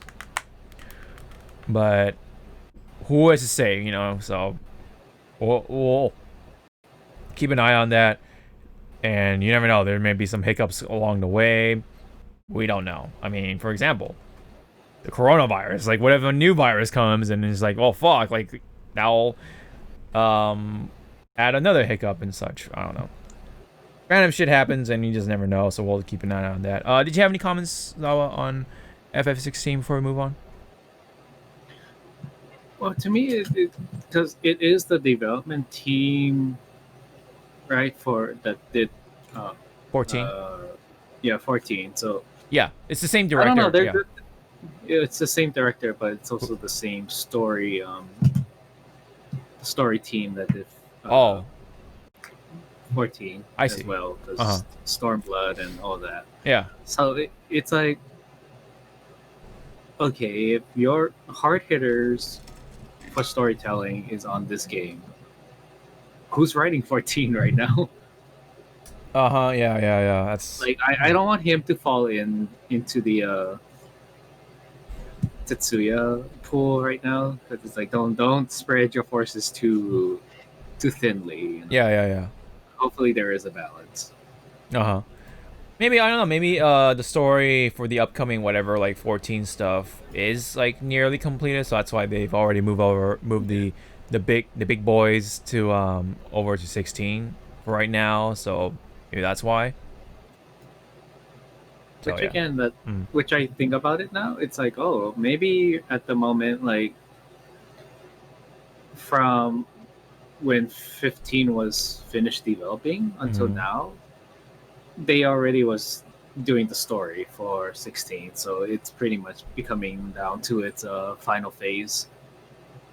You know? Yeah. That's the beauty of development. Yeah. Anyway. All right. I think that's how you're supposed to do development, Tetsuya. Not spread your shit. Yeah, I know, right? So much. Yeah. Anywho. Yeah. So we're getting close to the end of things. We had a treehouse sort of presentation. I think this was showing off a good chunk of the Hyrule Warriors Age of Calamity stuff. The only new thing that comes next year, or next month. Yeah, it's actually pretty crazy. I'll try to pick up that game, but man, like, yeah, I'll have to see what my wallet is like by then. I know, it's like how many of our wallets are already in the ER. This one, so it showed off the Pikmin 3 Deluxe edition or whatever. So that's like a what do you call, an enhanced version, or HD enhanced version, remaster, if you will, right? And then so they showed off some of this stuff, right? Let me just lower it just a little bit. But if so yeah, that's creature, so we were able to that poor little Pikmin, the red one too. New Pikmin at the wall to make it. That's the thing I love about Pikmin. It's like, you know, you're doing so much with your Pikmin, you forget they're living creatures, and when they finally die, it's like, oh dear, oh my. Yeah, probably like starts to hit you like, oh god. and skip. Well, that's like, well, switch it's again like to the Brittany. main And Pikmin then theme we're gonna is see so what she's able sad, to but since it's she's so on Hyrule. calming. Yeah. I'm so excited. Because that whole Chico, are you theme ready? is like Usual the Hyrule daily Warriors. life of a Pikmin, and it's like, oh, I'm supposed to be sad, but this is so calming. I know, yeah. Yeah, that's kind of like the. It is like kind of like the weird thing about it. Yeah, you're right. Oh yes, okay, you're kind of close to where I'm watching. So Urbosa's lightning, look how slow the frame per second hits. Oh yeah.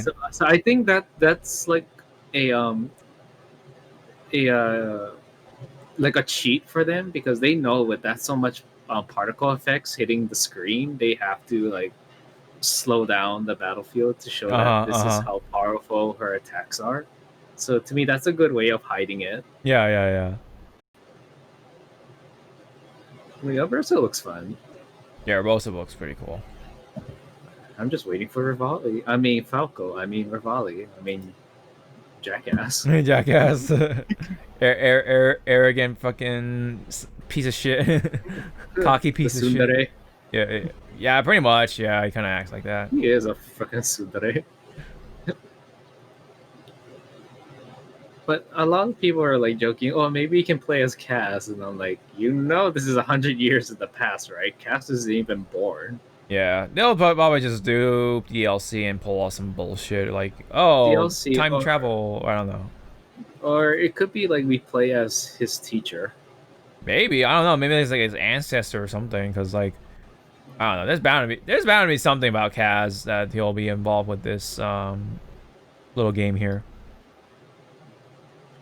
But Impa, oof. I know, right? Impa does all of the jutsus. Yeah. She's at 1 hour and 30 minutes in. 30 minutes, okay. Oh, there's Link without his wow, he doesn't have a shirt on. Oh, the girls and boys won't be happy about that, right? Yeah, right. Let me see here. I'm at like 133. Okay. But apparently, she does the actual jutsu for Fireball from Naruto. So it's like, wow, someone at right there. Oh yeah. Wow, somebody at Nintendo watches Naruto. I think also, I mean, that's actually like the tradition of jutsus too. Like, yeah, true. Yeah, so I think like not only Nintendo did it, but like what's the artist's name, like Kinomoto or whatever, like he did his research on Japanese ninjutsu or just ninja sort of culture and all that stuff to make Naruto. That's why that's probably why like people say Naruto whenever they think of ninjas. You know what I mean? Like, there's some level of authenticity there when it comes to at least the hand signs anyway. The gang signs. The gang signs. Oh my god, yeah. How do you do the blood? Like, don't do that on here, sir. I know. I don't know how to do it. So we're safe. I do. I ain't gonna do it. Okay. Fair enough. It's like, sir, I ain't gonna do that. I ain't gonna get myself killed. Mm-hmm. So yeah, we have Impa doing some work here, but I think we also I think there was something. I think there was a screenshot or something about, I forget her name. She was in Breath of the Wild. She had glasses. She's short. She's like Impa's sister. Yeah, like, the sister. Yeah. I don't know. Like, I don't think I'm gonna pick it up like right away. It's gonna be like, okay, probably in like December. Okay. Yeah, it's gonna be like you. Hey, are you alive, wallet? Yeah, exactly. Can you breathe? No. Oh, okay. Do you have any breathing room? Okay, great. I'm gonna get Edge of Calamity then. Cool. Hey, I know you're bleeding right now, but I'm just gonna need that. Yeah. Yeah. Right. All right, but yeah. Hyrule Warriors looks fun. It looks like fun, one of those yeah. games you can just turn off your brain. I just hope there's co-op, like legit co-op. I think like, there is. I think they've addressed that. Yeah. Good. I think. Not good. Yeah. Anyway. It looks fun. I would like to try to pick it up, but we'll see about that. All right, so we're reaching to the nice finale of things. So regarding to Smash Brothers Ultimate, of course. Skip. there's a skip, right? So there was another character revealed. It was the second character for Pack 2, and lo and behold, it finally happened. It is Steve from Minecraft making it into Smash Brothers Ultimate. But the sword character, too much sword character. Like, I should have seen this coming. Like, I should have known, like, the square side of this square stuff. Like, I was like, oh, but I didn't really like catch it because the bitrate during the live stream was like really shitty. So that's why it was. Yeah, so it was hard for me to see. But like again with all these people like going in and out about like, oh, you know, screw Minecraft, blah blah blah. It's like, then don't fucking buy it. Don't play him. I know, right? Like, that. yeah, I mean, yeah, like it's just simple as don't watch it or don't play it or whatever. Or you don't have to choose him, like whatever. Yeah, but... you don't have to choose him. Like for me, I have to live with I bought the season pass. Oh, oops. Oh no. The Mario is us, like me and a lot of people. Like, what? You know, like I was just like, Mario trying to do his JoJo what pose? Right. I mean, like again, like I don't care for it. It's just that as I was talking to like another friend, it's better that Minecraft Steve is in the middle than if he was at the end of the you know, the roster. That is absolutely a good point. If he was the last person to ever be revealed for this pack, and especially with this pack possibly being the last, I think it is the last, but we'll see. Yeah, that probably would have not received as well as, you know. There would have been like a shitstorm. It would have been a shitstorm. Like right now, like if you look at the likes or whatever, it is super positive, right? But yeah, it would have been a much different story if he literally was the last character to be revealed. But I wonder how it would have played out if he was the first reveal. Okay, yeah, that right. Like you get all the rage out of the way because he's in the first one, and then you know your expectation kind of would have been like stable. I think. I think they made the right move here just by having him second or first or whatever, just to get it out of the way, right? And like you know, Min Min was a good setup, right? I think Min Min was a good like initial sort of start for the second pack. You know, coming from a relatively niche Nintendo IP as of recent, and you know, Min Min is for me at least, you know, my favorite character anyway. So I'm really glad on that part too, that they picked the most popular character from that game, and it so happens to be my favorite character as well. But anyway, when it comes to Minecraft Steve here, him being second, I think that was a great choice because yeah, it would have been a big old shitstorm, right? It was kind of like a shitstorm as it was because yeah, it was because people were just going like off, waste of space, blah blah blah, and then again when I look at the comments, it's like, wow, they showed him with a sword. Hey kids, the ones that were bitching about sword characters, where are you? Right. You're awfully quiet. It's because it's not a Fire Emblem character, is it? Oh, okay. Right. Biased little bitch. Yeah, I don't know about that. The whole Fire Emblem sword character bullshit. I don't know. Anyway, yeah, that's why well, my small 2 cents. Go ahead. they bitch about there's too many Fire Emblem characters, but how much from the Mushroom Kingdom do we have? Just almost the same amount, I think, right? Because there was a oh, if you look at the official website, if you like sort it by series, you can get a good idea of like how many. Yeah, and like fucking Mario and Pokemon are like one of the top, like literally, like they're like right behind them. It's like you people go with your hate towards Fire Emblem. Be quiet. Sit down. Yeah, and it's because didn't Sakurai develop Fire Emblem and also likes Fire Emblem? Like, yeah, you know. So like 1, 2, 3, 4, 5, 6, 7, 8, 9 for Super Mario. 1, 2, 3, 4, 5, 6, 7, 8. Oh, 8 for Fire Emblem. There you go. Oh, yeah. Wait, 9. Well, 9 because because I'm looking at how. What's Oh, there's Byleth. Okay, yeah, 8 in total for Fire Emblem. 9 in total for Super Mario. Yeah. So I mean, yeah, if you count Daisy, yeah, sure, yeah. So yeah, I mean, it's either way. Like, they're either tied or they have more technically. So it's like, you know, what?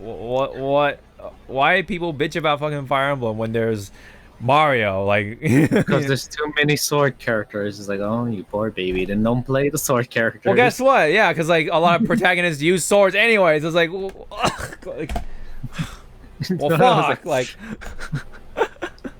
That's just how. Sorry, Master Chief's not here to shoot you. Yeah, or I don't know, like that fucking little bit about people bitching about swords and shit. Like, it's like that's literally like one of the most iconic weapons in general. Like, you know, King Arthur and all that shit. Like come on, dude.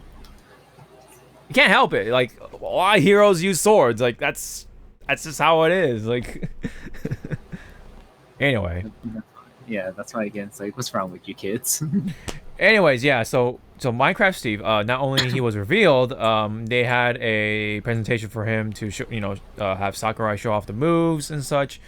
Later on, like what, 2 days later or something like that. But like anyway, he is definitely preserved from the game that he comes from. You know, in Minecraft, you can build the blocks. You have to build.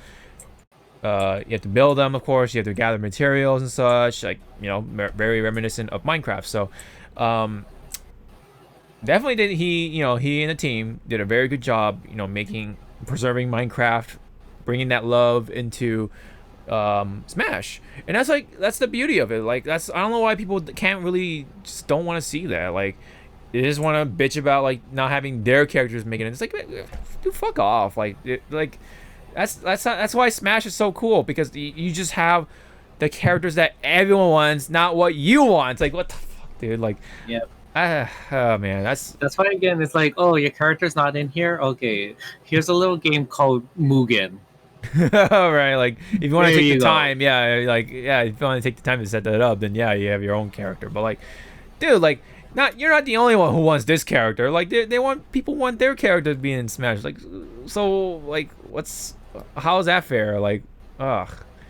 It's like, really. It's like, again, like when people don't understand, like with these rosters, it's like, okay, mostly all these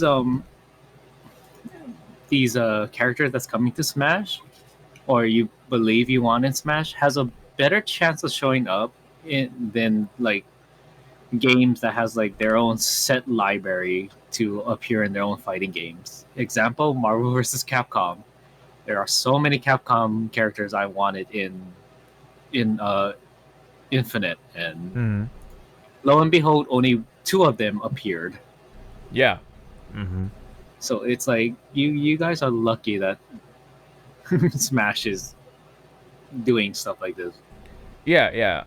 Whereas like Capcom is like struggling to just, you know, finding the rights to to produce some of these characters they want in their fighting games. Yeah, of course. Yeah, like it's just there's a difficult process to go through and all that stuff. There's always the business side of things and all this shit going on. So it's like getting your character that you want. It's not exactly the easiest thing, and also like you have to consider like not just the character itself, but what the game, where the game comes from, and whether that game is going to sort of somehow fit into the Smash mechanics. Like, can that be replicated in Smash to the degree where it doesn't like clash with other stuff, or just like you know what I mean, like ruin the balance or anything like that.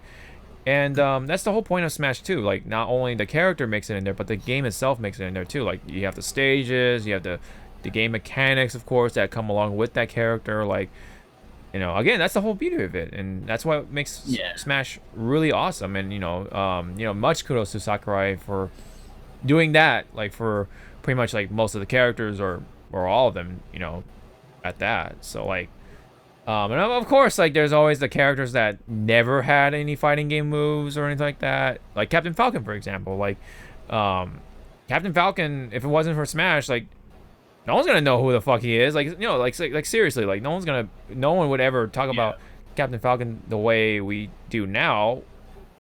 But thanks to Smash, like, that's it definitely made it more iconic that way, and also, like, it definitely helps to bring in like more players in a way, because the Minecraft people are gonna be like, oh shit, like, Minecraft is in Smash now. I can get, that's like a reason for me to get in Smash, because like, especially with the kids, like, the kids were really happy about it too, right? And of course, like, on the other side, like the business side of things, it's the most sold game thus far, I think, right? So, or at least one of them.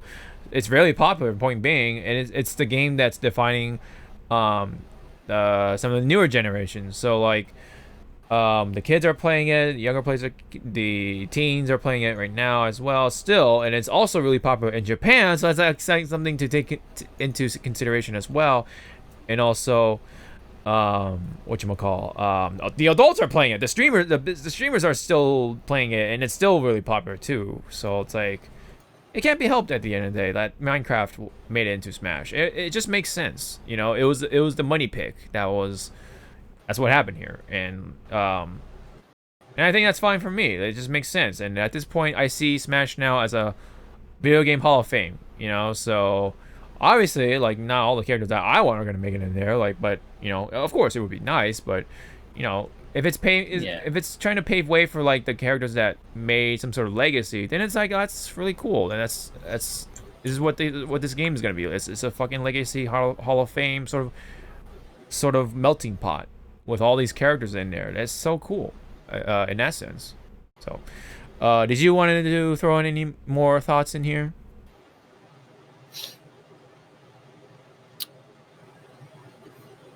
I mean, it comes out tomorrow, right? He comes out, no, not tomorrow, Tuesday, so a couple days from now. So, but we're close. We're close. We're close.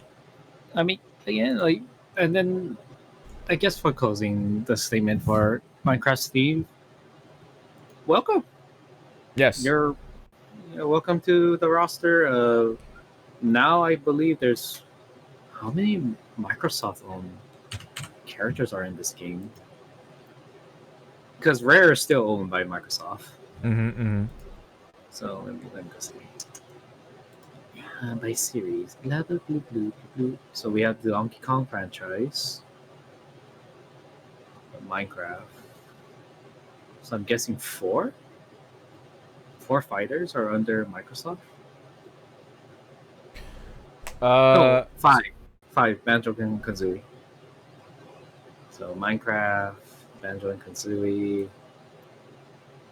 Donkey Kong, Diddy Kong, and well, that's Nintendo though. I mean, Nintendo / Rare, I guess. I mean, well, because like, it depends on partner. It's a partnership. But yeah. You kind of like want to be technical. Yeah. They still belong to Rare, so. Mm-hmm. Just like how Sonic is still Sega. True. Yes. And Metal Gear is still Konami. Yeah. I'm sad now. Yeah. Again, like this is another thought to kind of throw in there too. Like, we're not gonna see anything like this ever again. Like, are we ever gonna see a Smash that will live up to this? Like, hell the fucking no. I don't think so, man. Everybody's here. Like, are they gonna like just make another game and then just have the same roster but that's just more characters? I don't think so, dude. Like, but like, either they're gonna make a new Smash or just have or just have like just a brand new fucking Smash Brothers with like no Nintendo characters, but like just like this singular roster of like, I don't know, like Fire Emblem Smash Brothers, I don't know, or like Mario Smash Brothers, or I don't know, like it's hard to say like what are they gonna do after this. That's like I think that's what they're gonna do. What? It's gonna be Capcom versus Nintendo. Oh man, that'd be so sick. Oh man. Yeah, if it was like first trailer drop, Evo 2021. Damn, that's stretching it, but that would be really cool to see. Oh man. Yeah, you just see Sakurai just walk up, and everyone thinks it's a Smash reveal, and then all of a sudden you see if he was still with the company, Ono walking up, and they smile at each other, and they're like, "Look." Oh yeah. I mean, I think Ono is gonna be gone completely, but if it's like one of the directors from Street Fighter or something, then yeah, or Monster Hunter, I don't know, I mean, because it's Capcom, that would be pretty sick. But either way though, I mean, I don't know. Did you want to say something? Go ahead.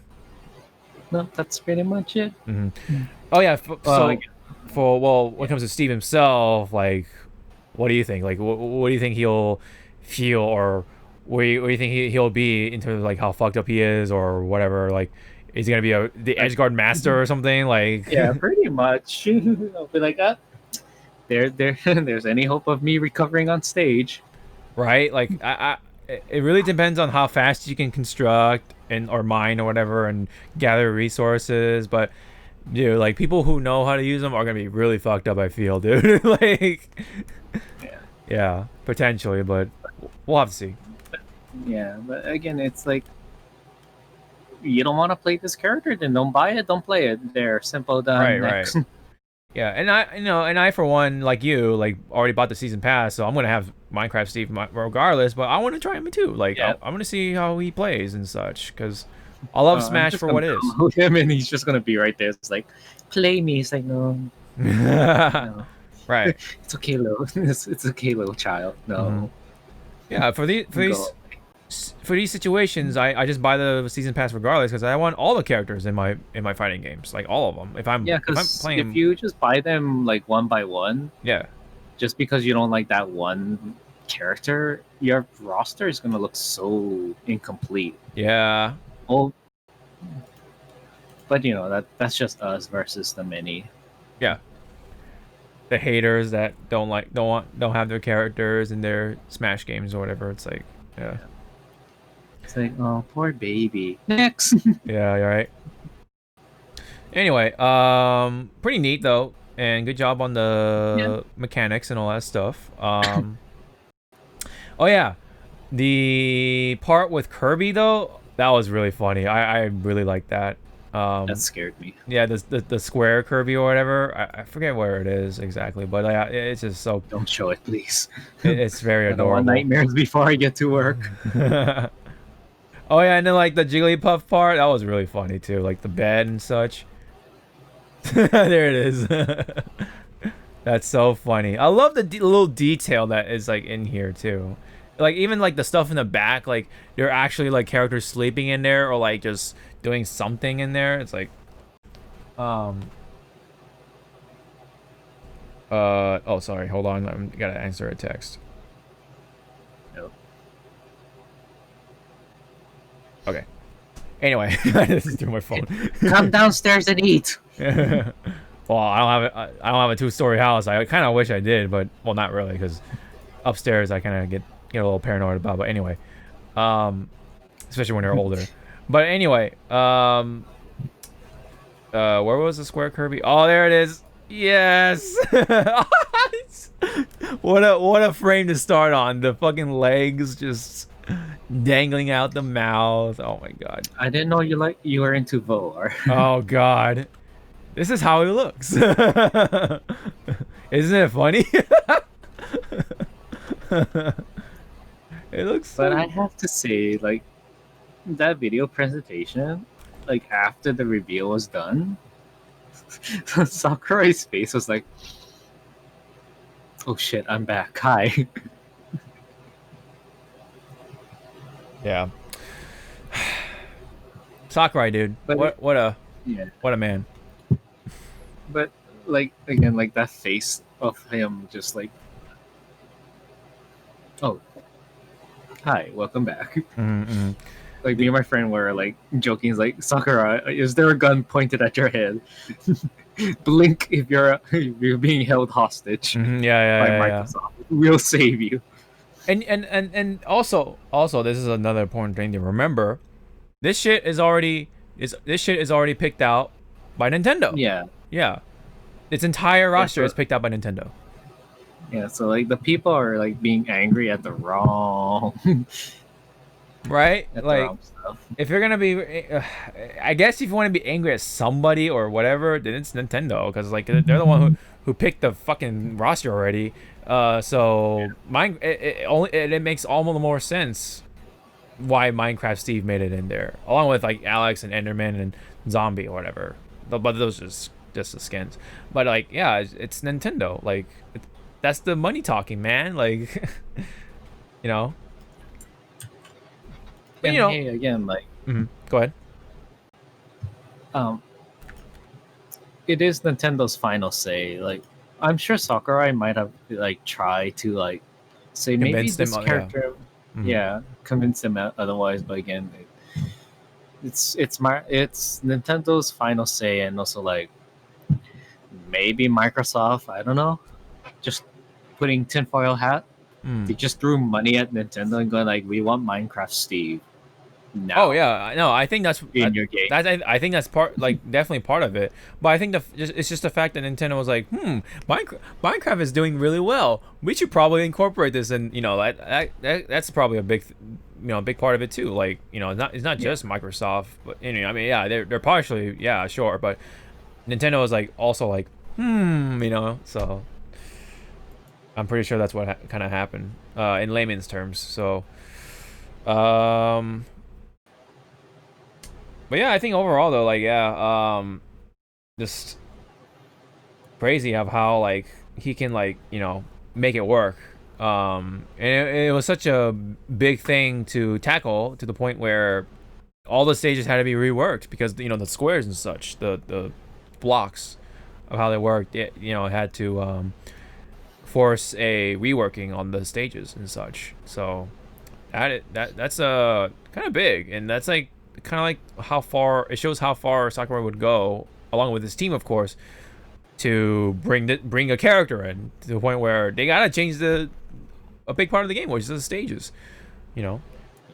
Yeah, that's how far he's gonna go, man. So really, at this point, you just really never know who's gonna make it in there. Like, it could be someone with a really crazy sort of mechanic thing going on, game mechanic wise, Yeah, that's the thing now. Like, as you were saying, like earlier, of how like if they want this character in Smash, how difficult would it be to incorporate their moves?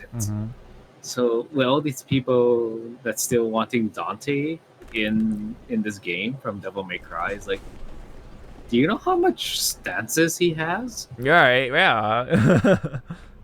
Like, the best I could see as a template is Shulk. Yeah. That's as best as I can see of them trying to incorporate Dante into this game. Like, I don't know, kids. Maybe they'll do what how he was done in Marvel 3. Like certain like chains and such will bring out like different weapons and so, or whatever. They could do it that way, but like, I don't know. It's Sakurai. We never know how he's gonna see things and such, and it could be something kind of different or completely different at that. It's just that's just a possibility. So All right. So anyway, I think that's it for the Minecraft Steve bit, right? Unless you have anything more to add. You have anything more to add, or are you good? Nope. Okay. The only thing I'm gonna add is I might have to get a, a bigger what's it called? Memory stick. Oh, you're right. Yeah. Yep. Oh, you're getting a little dark. You have like a light or something, like a lamp. I do. It's right there, and it's also bursting outside. Oh yeah. You have the sun. That's so crazy. Oh yeah, because it's still daylight for you. That's so crazy. Hi. That's It's so crazy. 4:27. See, I have to go to like certain. I don't know. Maybe I'm that that villain from Mass Effect. Oh yeah. The one that sits in the shadows. You're right. You look like an anime villain, dude. You're right. I just need like what, a glowing red eye. Yeah, I know, right? But speaking of crazy, we had a reveal for Pack 2 for Mortal Kombat 11. So we had a little teaser previously, but now we had the full reveal trailer. So first off, we had Rain. We got Rain in the mix now. So the Rain fans are happy. But not only that, guess what? Oh, it's everyone's favorite pink ninja, female ninja, fucking Melina. Wow, you know, Melina finally made it in there. After so many people bitching about fucking Melina not being in a Mortal Kombat game, like I know, it was like, where is she? It's like, like it was like I've never really seen this is like a unique level of like toxicity from like, you know, a community, like where even like when Ed Boon has like a serious tweet out, there are still some people who be like, where the fuck is Melina? I was like, what the fuck, really? Like what?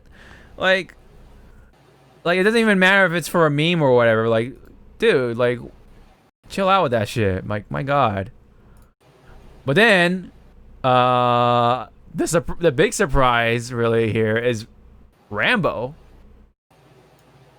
We got Sylvester Stallone himself voicing the character, John Rambo. Is it really? Yes. It was confirmed by Ed Boon himself on Twitter. So I'll just play this part at least.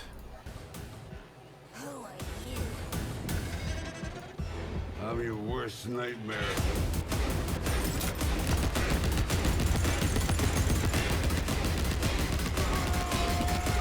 So they could get Sylvester Stallone to play his character, but they couldn't get Arnold. Well, I think Arnold was busy at the time because he was promoting the Terminator movie. Which one was it? It was the one with Linda Hamilton making it back in there as older Sarah Connor.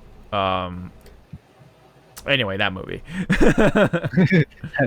that movie.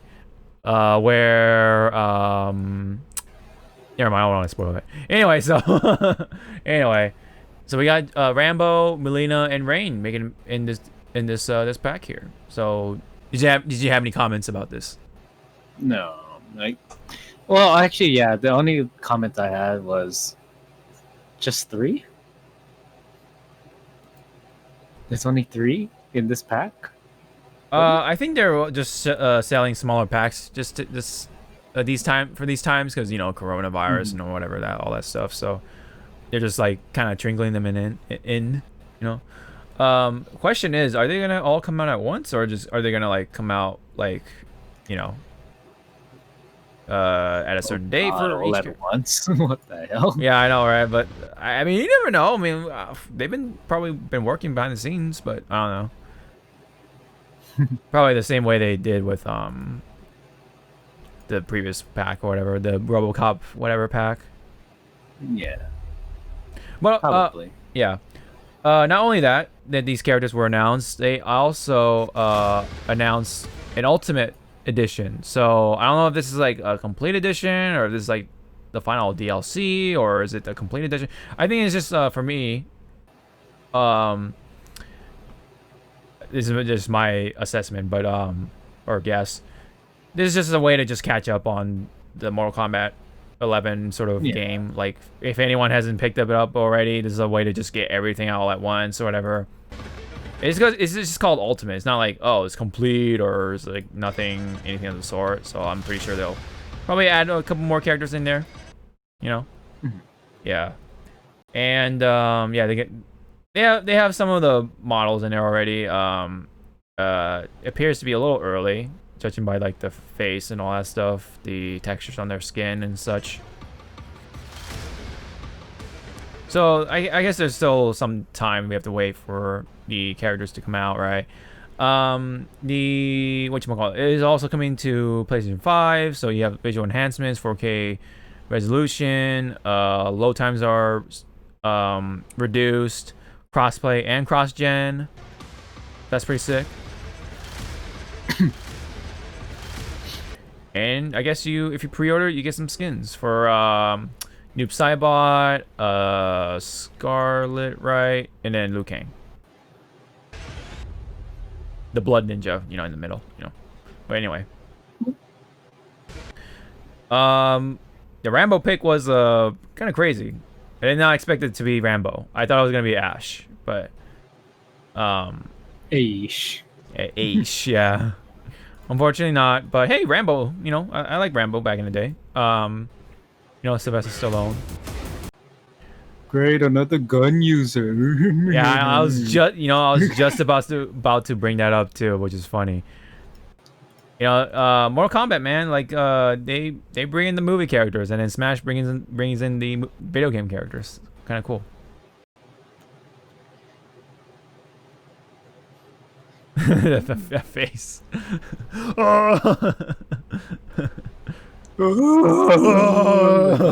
It's a calm down, sir.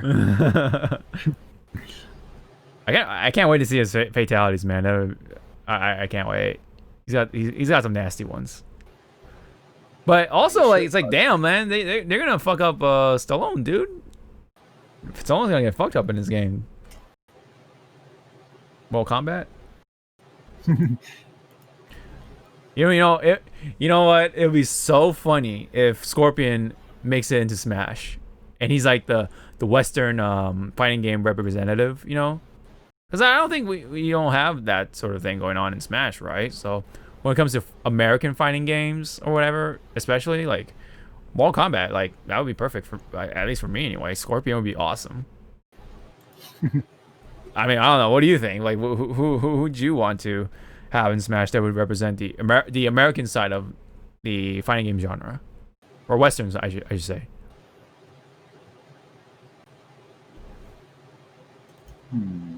The Western side. Don't care. Oh, okay, yeah. It's like, I don't know, Ryu. Wait, from where? Just a generic fighter named Ryu to make everyone happy. It's like, Ryu's coming to Mortal Kombat. It's just a generic. Oh yeah. Oh yeah. No, people think it's Ryu Hayabusa from Ninja Gaiden, but no, it's Ninja Gaiden or Ryu from Street Fighter, and then you just see Ed. Well, Ryu's already in Smash though. That'd be weird. Or did you forget? I thought you were talking about. Or no. You know. For Mortal Kombat, there we go. Yeah. Yay. Yeah, like Mortal Kombat. That's what I was saying. Like, you know, Mortal Kombat would be like kind of nice to be in there because it represents, yeah, like the other side of the fighting game genre. Because, like, you know, most of these, I mean, there's some Western characters, sure, but when it comes to fighting games, that's like Terry, Ryu, Ken, you know, that sort of thing. Not even like the Mii costumes are like don't represent that side either. So, like, yeah, I kind of want to see Scorpion in there. Now that I think about it, like, I definitely want to see Gengar and Scorpion. I kind of want to see that. I want to hear, "Get over here!" in the Smash game. No. He's gonna be another character with a long grab, with a tether grab. That'd be so funny. Every time you throw out the grab, "Get over here!" Or it could be his like his B or forward B or whatever. That'd be really, really hilarious. Well, anyway, I think that's pretty much it for Rambo, Rain, and Melina. Rambo. I think Rain looks sick though. I forgot to talk about Rain and Melina. I think Rain looks really sick.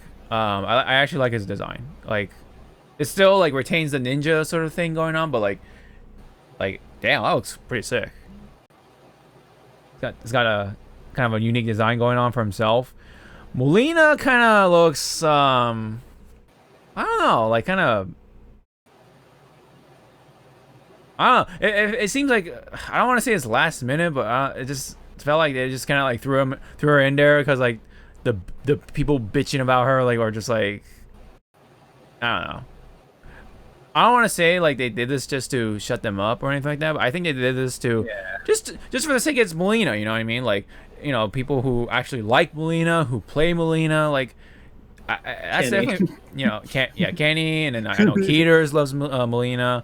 You know, like those guys, like you know, that genuinely play Melina, love her for what she is or whatever, and I think they did it for them, not rather than the people bitching. You know what I mean? So, because like, you know, what are the chances of them actually playing Melina for like, I don't know, at least a month or whatever? Like they might just like play her for like, I don't know, 7 minutes and be like, she's boring or whatever, or I don't know, they'll just bitch about fucking how Melina sucks or whatever, like make Melina better or something. Like they're gonna have something to bitch about, like one way or the other, about Mortal Kombat.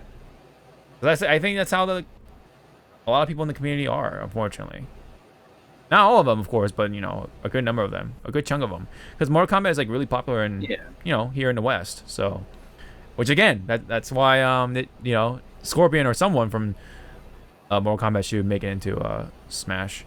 I would take Johnny Cage. Johnny Cage would be really funny in Smash. Like, I would love him to kind of like interact with like, you know, with the characters and such, and break the fourth wall or whatever. That'd be pretty funny. I take Johnny Cage as well if that happens. But yeah. I mean, do you have an idea or anyone from Mortal Kombat do you want to see in Smash, or not really? Put in mocap to just piss off everybody. Damn, mocap or what? Striker. Oh, Striker. Oh, god damn, dude. Holy shit, that'd be Well, I don't think Striker would piss off everyone more if it was mocap. True, but Striker is like, you know, police brutality, you know what I mean? Like, you know, True. I mean, he didn't have to say it, but like what he represents, you know, it's like, oops. yeah, right? Because like I don't think people want to see him anytime soon right now, so that's probably why it's better off that he doesn't make it into 11 for the sake of things. But anyway, yeah, I mean, it's funny. It is funny, you know. I see Striker's character as being funny, but you know, I understand why he wouldn't make it into. Yeah, he wouldn't. Kind of like he'll have like such a bad light right now. Absolutely. At the current state of things, so it's like, nah. Yeah, let's just wait till things cool down. Like, I don't know. I don't know. Well, I don't know how. Will that work in the future? But we'll see. But anyway, I think that's. Guess what? Wait, how many more spaces are left in the Smash? 4. Thingy? 4. 4. Yun. You wanna take a stab at any predictions right now, or not really? Sure. Let me get the the pictures. And no, they ain't gonna be from the tax returns. They'll be legit. Calm down, kids. Let's see. I don't know. I will say, like, a legitimate prediction. I feel like Scorpion will make it into Smash. If Minecraft Steve made it into Smash, there is a strong possibility that Scorpion will make it into Smash. And then, you know, Sora, I guess. I mean, I don't know. I mean, I don't care for Sora that much, but but yeah, I don't know. Like, would he bring really that makes it really unique? I guess like, okay, he's got like fireballs, he's got blizzard, he's got thunder. Like, I guess he'll bring the magic side of Square Enix. I don't know because Cloud doesn't really do that. He just uses Buster Sword. So I guess Sora could be like that representation of Square. Like he can use like fire, blizzard, and then he can. Oh, if he uses Cure, oh my god, he's gonna be so fucking annoying to fight. But, oh, you know what? I think. I guess that's already taken because Dragon Quest Hero does that. Like that's the yeah, and he's from Square Enix, so it's like. I mean, it's not fire, it's not that, it's not thunder or whatever, sure, but or thunder fire blizzard whatever, like, but it's magic. Like I don't know, I don't fucking know. I feel like yeah, Sora could make it in there, but where in terms of like him being unique amongst the roster for mechanics. Here you go. Here's my 4. Here's your 4. Let me see. Here. Okay. So wow. Okay. So I'm gonna hold on. Bring up this guy. 3 of them. You can kind of see them like appearing. Yeah. So we have Wargreymon first. Or any Digimon. Or any Digimon. Digimon and Nintendo does have a history with each other. I guess that's true, yeah. Because majority, I think like some of their games were on the DS and 3DS. Mm-hmm. Now, so if you really want to be technical, because you know, like people want to say like, oh, Goku's not a video game character, he's from a manga. Oh yeah, and I forget anime, but yeah. Well, no, because like Digimon is a virtual pet genre or franchise. It's a Tamagotchi. That's what it was in the beginning. Yeah, Digimon was a Tamagotchi. Pretty much, yeah. So okay, so we have Wargreymon for Zawa's predictions. Bit of a stretch, but you know, hey, it will be nice. Wonder Red, right? From Wonderful 101. Yeah, Wonder Red. Yeah. Mm-hmm. Yeah, it could be pretty cool. Tracer from Overwatch. It would be nice to have another platinum representative. True. Yeah. That'd be cool.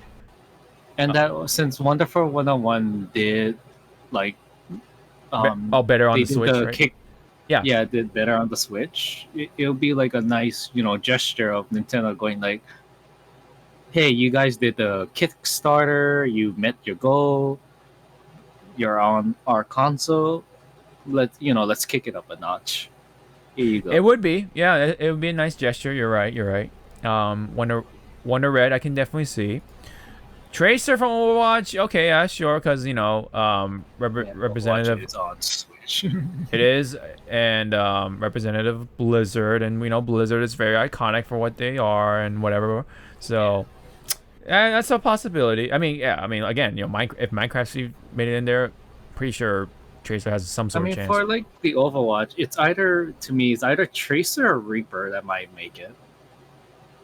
True, If it was, because you kind of gotta like all character of their Overwatch initial characters are iconic by this point in time, but on their not logo, but the character that's always been packaged with their logo has been Tracer. So got to use that familiarity with the poster girl audience. Yeah. Oh, there you go.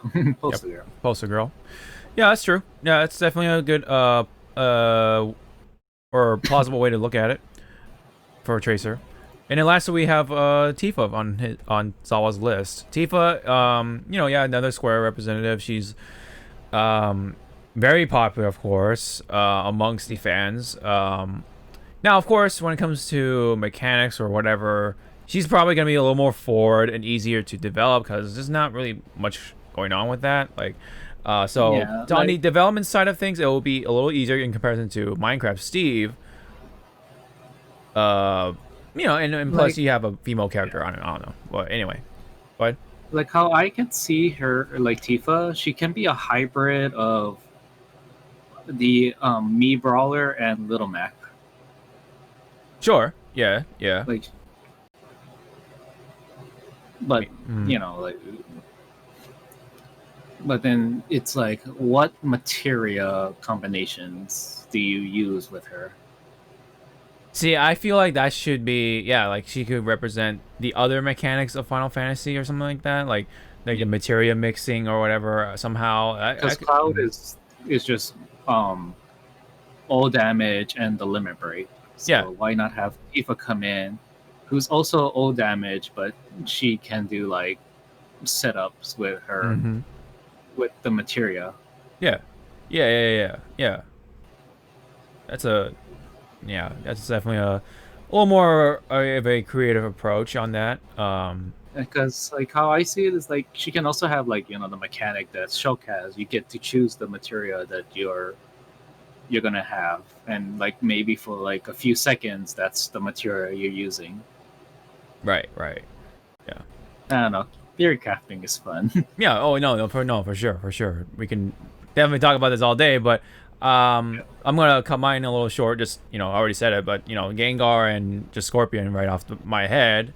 I don't really have anyone else in mind really. I mean, I'll make a video of my own, like, 4 characters. Why not a grass starter, sir? Since you already have Gengar, that's the only thing we're missing. Yeah. It could be either Gengar or a grass starter. I mean, that'd be a pretty good sort of way to sort of quote unquote like balance things out for the Pokemon roster, like make things a little interesting, right? You know, I just want to see Gengar, right? But you know, because he's a ghost type, just the possibilities could be a little more crazy and kind of fun, I guess, in a way. But you know, but grass type would be nice because we haven't really seen much on that. So yeah, we have Greninja for water, and then all the fucking fire Pokemon that we have, right? And then so. Actually, now that I say of it, take out my Wargreymon, and then we'll just use what's his name? Garurumon? No, the newest grass starter. Here you go. Oh, take out Wargreymon. Place him instead. The drum. Motherfucker. Yeah. Okay. Gorillamon. Yeah, gorilla guy. Yeah. I forget his name, unfortunately, but it's hard to keep up with the newer Pokemon nowadays. Yeah. Now, I know he's a fire starter, but Cinderace will be really cool because, you know, he's got the soccer thing going on, like the kicks and all that stuff. That'd be pretty sick. But anyway, a grass starter would be pretty cool. I kind of want Decidueye. Decidueye looks really cool, in my opinion. Trico could be another one, and because we already seen Trico in, like, you know, Pokken. Remember that game? That'd be a pretty cool sort of like tie-in with that. I mean, and also the same with Gengar. Like Gengar was also in Pokken. Yeah. So, yeah. Very popular Pokemon as well. So, but yeah, just for me, Scorpion, Gengar / grass starter, I guess. But at least for right now, that's all I got for me. I mean, I guess Gengar, and then have Gengar and a grass starter as like a separate thing, because I really don't have like anything else in my mind. Like 4 characters, like I had to kind of think about that for if I were to make a video about that. So, yeah. All right, well, let's just cut it right there. I think that's all we gotta say. It's been fun. We definitely will be back for within the after 2 weeks. We'll definitely talk about some stuff, prepare our butts for the next generation, all that stuff, and probably come back and talk about how Minecraft Steve plays, or what do we think about that, and all that fun stuff. So, any final words to wrap up this episode? I don't know, stay safe, everyone. Be kind to your wallets. It's going to be a bumpy ride in the next few months. Absolutely. What do you want?